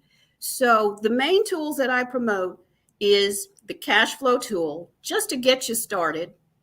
Also, as a community partner, and you know how much a community partner is? $12 a year. $12, not $12 a month, or $12 a year, because I simply want everyone to have access to the tools to be able to achieve here's what we call a preparedness-driven economy in their household. Mm-hmm. So I'm excited about sharing that, and because futurism is so important in our community, that's why I am having a tour event. And let me go ahead and move on to that, if I may. Did you have a question, Tamisha? Oh, okay. No. Okay. So as we're thinking of the future, again, I mentioned that we're here because of our ancestors who were futurists. There's an event coming up next year that is truly a celebration opportunity of all the people who were futurists in their time, who refused to give up and prepared for the future so that we can be here. Next year, April 6th through 9th, or April 8th, there's going to be a total solar eclipse at Niagara Falls, New York. I am now inviting anyone who is a futurist like myself, or is into science, African American history, genealogy, arts enthusiasts, to consider going on this tour. Why? Because that area is a crossroads of so many African American pioneers, such as abolitionists, civil rights leaders, people who were very much involved in charting a new economic future in the African American community. So this is a way for us to revive that spiritual, that ancestral impetus and just renewed energy, because we're at a crossroads economically in the African American community. Again, they say 60% of us are living paycheck to paycheck, and that's not just African Americans. It's really the American public. But in particular, it's predicted that by 2053, all things remaining the same with the Black economy, we may have zero wealth. And there's reasons for that. But we need, being aware of that information, that's what motivated me. That $1 trillion buying power is going to dry right on up, huh? Is that what you just said? 2053, some people may say, oh, that's toxic information, or I don't really want to know. I will not be here. But again, if you're a futurist, while I may not be here, my kids will be here. Are going to be here. Their grandkids. I do not want a second economic captivity for them. So we are at a crossroads, and this tour represents just a wonderful convergence of history and moving forward. Where do we go from here?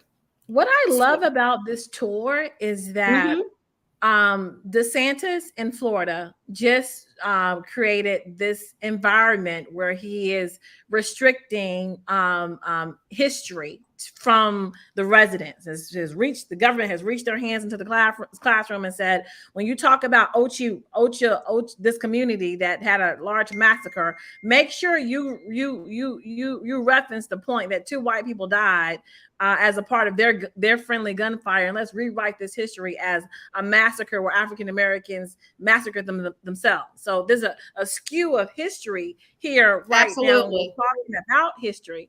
And what I think is so profound about this trip is, just like there's a Declaration of Independence for the United States, there was a Declaration of African American dependence that happened during in Niagara, in the space with W.E. Du Bois. It was called the Niagara movement, the original Niagara movement in 1905. They actually met at Fort Erie across the border from Buffalo because there were many reasons, but they could not find accommodations at that time in the U.S. So they went across. And so we're now going to be having this tour to revisit all of the highlights of that area, which is rich in the history of freedom seekers. And as you mentioned, there's agendas underway to revise history. Well, this tour, for all those who are able to attend or even sponsor or support this event, they are going to be treated to a journey, a revival of history as it needs to be shared and reshared for the present generations.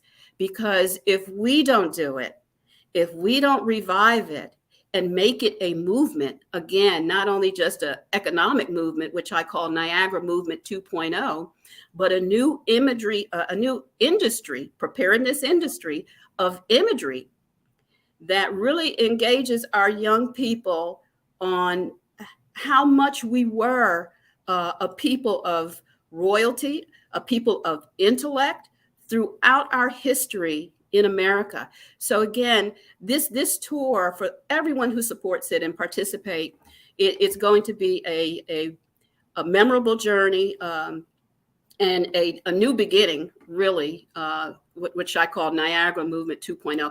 And you can see all the information about the tour. But let me move on to the exciting itinerary. I know we have, how much time do I have? I was just about to ask you about that because part of this is actually watching the eclipse.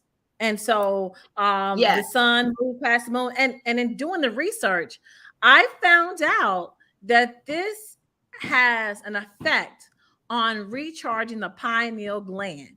Did you hear about any of that? No, I haven't. But I said this is going to recharge. It can potentially recharge all of us. And just a little tidbit information. It was written some months ago that Harriet Tubman was a lay astronomer. When you think about it, she had to use celestial bodies, the moon, the stars, to guide her captives, her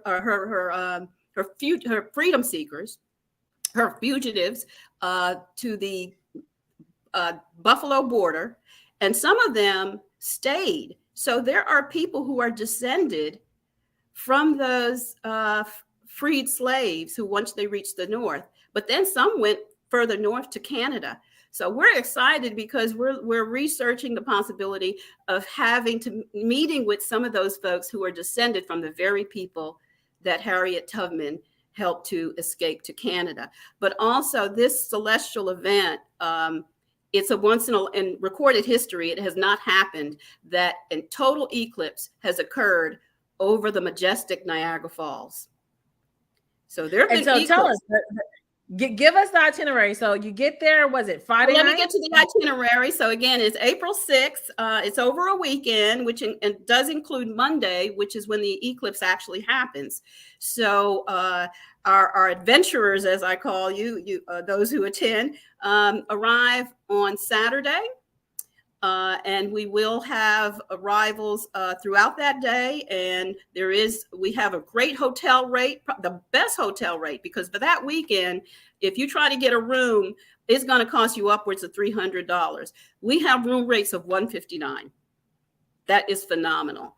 So we have a great room rate, and we have complimentary shuttle service from the airport. So that's taken care of. Sunday, we will have that's a touring day. You will be taken to the National Underground Railroad Museum, which is right next to the location of the bridge over which a lot of fugitive slaves escaped to Canada.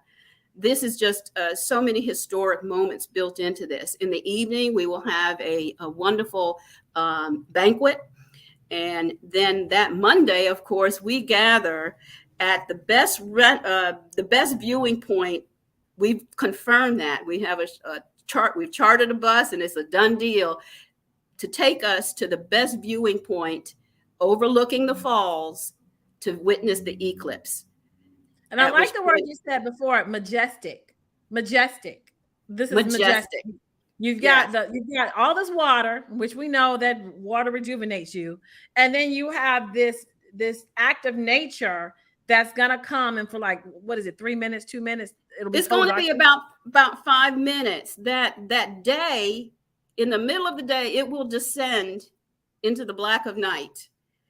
So that is for me, it's very transformative, because again, it recalls the fact that Harriet Tubman, she had to work under those conditions, and she successfully, because she was a futurist, because she prepared and never lost a passenger, she was able to get people successfully to freedom under the dark of night. But then where do we go from there as the moon recedes and the sun returns? It really is a transformational moment of a new beginning.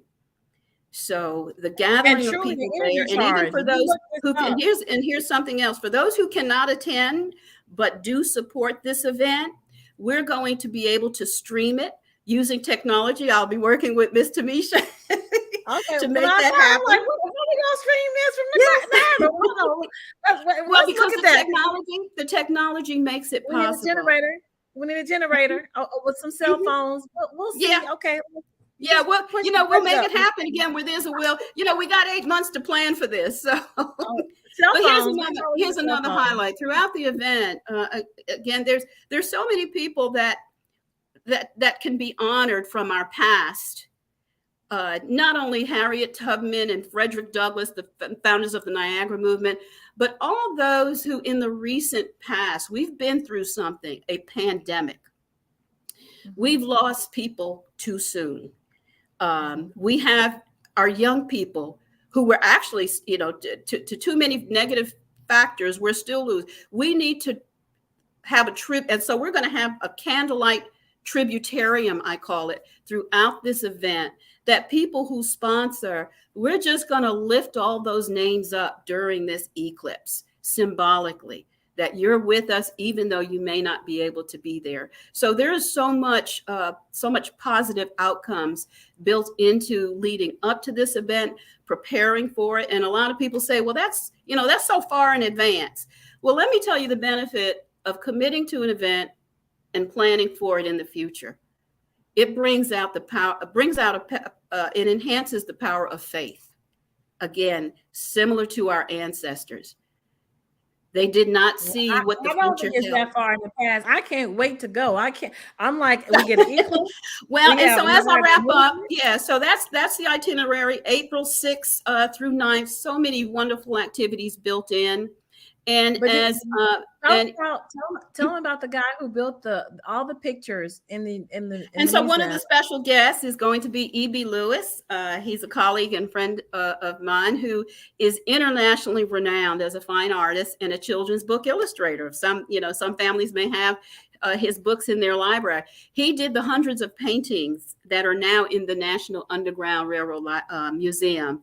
So he will be on site to give his perspectives of the event and the history of that area. So again, for those who are into science, African American history, genealogy, and arts enthusiasts, we are actually building into this opportunities for folks in those areas to share the significance of this eclipse and the historical importance of it for the African American community, and then the conversation of where do we go from here?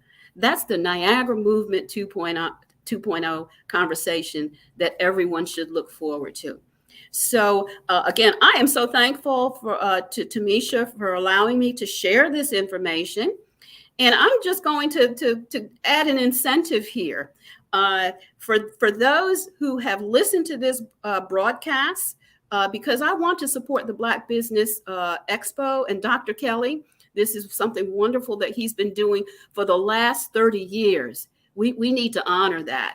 So as the proceeds, a portion of the proceeds from the tour will go to this event, as I understand it, which is a fundraiser for young people's laptop needs and technology needs and for their schooling. So that's something I, as of today, I'm definitely committing a portion of the proceeds from this tour to support the Black Business Expo fundraising for that event. And also, Tamisha Thomas, her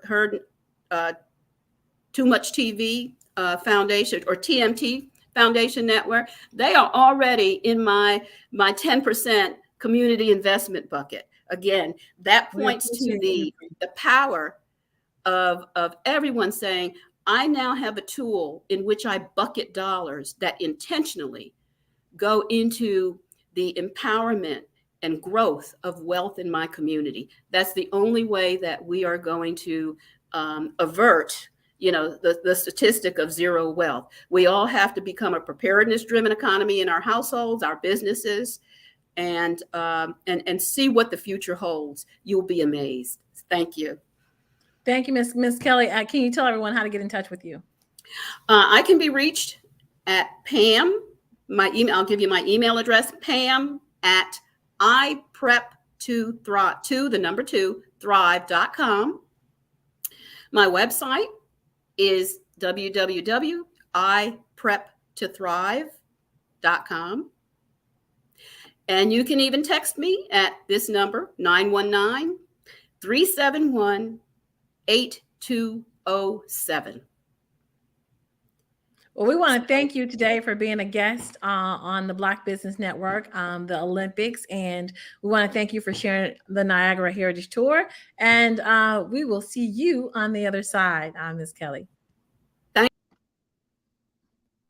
So today was an amazing day. You got to meet a client of the TMT Youth Community Foundation, Miss Pam Kelly. She is taking people to Niagara. We can't wait to go. I can't wait to go. I'll be filming the trip. We'll have junior reporters with us, learning history, and also helping businesses to be able to reach their marketing goals. So this has been another exciting edition of the Black Business Network, and I'll see you on the other side. So much for all of that. Thank you so much, Tamisha. And I was actually Googling and looking and trying to get in on that tour myself, so I hope to see you there. Hopefully, I'm working on it. Yes, okay. Yeah. I told Dr. Kelly he's got to bring all his business network people there. The pineal gland gets charged up with the eclipse, so we get to know each other. We get to networking. We get to handing out business cards. We get to be part of a network. That's what I'm talking about. She had me at Underground Railroad tour during an eclipse at the Niagara Falls border. Okay. We're talking about like superheroes. We're gonna take Dr. Kelly with us. Oh my goodness, that is the most fabulous thing I think I done heard all month. Yeah. So we're working on the marketing for it right now. So next time when you Google, it'll pop right up. And I've got her the best imagery, because she's looking for imagery. Us with glasses on, with the Harriet Tubman, W.E. Du Bois in the front. So next with the Black Business Network, we will expose what her marketing looks like, and we hope to see everyone on the other side in Niagara. I hope so too. And before you go, please let us know how to connect with you and how to stay in touch on social media. Yes, TMT Youth Community Foundation. That's a handle on just about everything, and Too Much TV. So you type Too Much TV INC, we shall pop up, as well as all of the Twitter, all of the Instagram, LinkedIn, Tamisha Thomas, and that's how you find me. Okay, real quick. Is that the number 2 or TOO? TOOMUCH TV INC. All righty. Well, genius is common, and I will see you on the other side. Thank you. You're welcome. Ooh, that was wonderful. Thank you so much, Tamisha Thomas and Pam Kelly.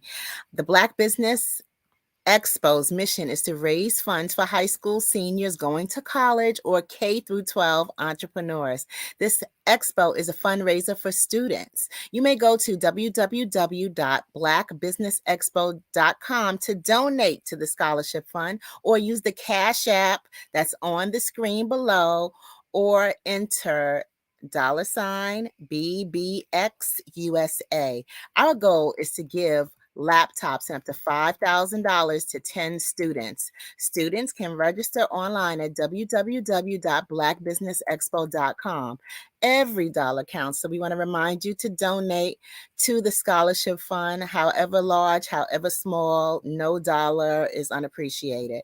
We want to thank our Black Business Expo USA sponsors for August of 2023, and that is NC 100, Moody Capital Partners, Suede Soul, Lotus Riche's Coaching and Training, Carolina, Virginia Minority Suppliers Development Council, STEP Management, BHS and Associates, Margie McLean Foundation Incorporated, Genius is Common, Earth Essentials, Mullane Shani Global, Executive Women's Success Institute, the Quality Coaching Company, Superwoman Business Services, Creative Force Studios, Lee Entertainment, Artistic App Design, Black Business Expo USA. Genius is Common, and I will see you all on the other side. Have a great day.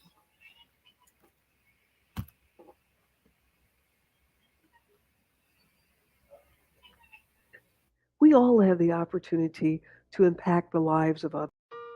Hello, this is Israel, and I am CEO of Daydreams Interactive and author of Princess Planet. So, genius is common, and as a kid, I loved to daydream. Even as an adult, I love to daydream. And when my daughter became 6 and loved princess characters, but we just could not find the diversity that showed her, we created our own characters. So, for instance, you have Princess Nulu right here. Princess Nulu is from Uganda, and her genius is that she loves to take care of animals. She can actually even listen and hear what they say. And then we have Princess Isabella right here. Princess Isabella, she's from Cuba, and her genius is biochemistry. One day she hopes to eliminate disease. Then we have Princess Nia right here. And Princess Nia is based off of my daughter. And she wants to be the greatest dancer alive. So that's her genius. So what's your genius? My genius is my imagination. Genius is common. Hey guys, my name is Caden. I'm the CEO of Caden Teaches, and my genius is teaching kids about financial literacy. Throughout my financial products, such as my financial flashcards, my activity book, and my newest project, my financial bus, which I bought. And on the bus, it has a mock bank where kids will learn how to deposit and withdraw money, a mock grocery store where kids will be able to learn how to have a family budget, and a mock stock exchange where kids will even be able to learn how to invest in stocks. Now, I decided to start teaching kids about financial literacy because I find that most kids graduate high school without even knowing the basics about financial literacy. And I feel if I were to teach kids about financial literacy, that I would be able to help kids tap into their genius. And I actually learned about financial literacy to my dad because I would go to business meetings with him, and I would always see that they were talking about financial literacy. And at that point, I didn't understand what financial literacy was. So I took it upon myself to learn about financial literacy and teach it to kids in a way that they could understand. But I want you guys to help me help kids tap into their genius. by going to my website, cadenteaches.com, and you can sew into me in my financial bust by going to my GoFundMe link. And remember, if Caden can, you can too, because genius is common.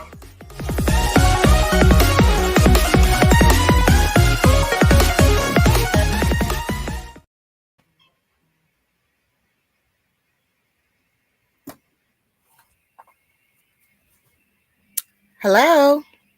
Hey, good afternoon. Good afternoon, business owners, entrepreneurs, thought leaders, and corporations. Welcome to the Black Business Network. My name is Eartha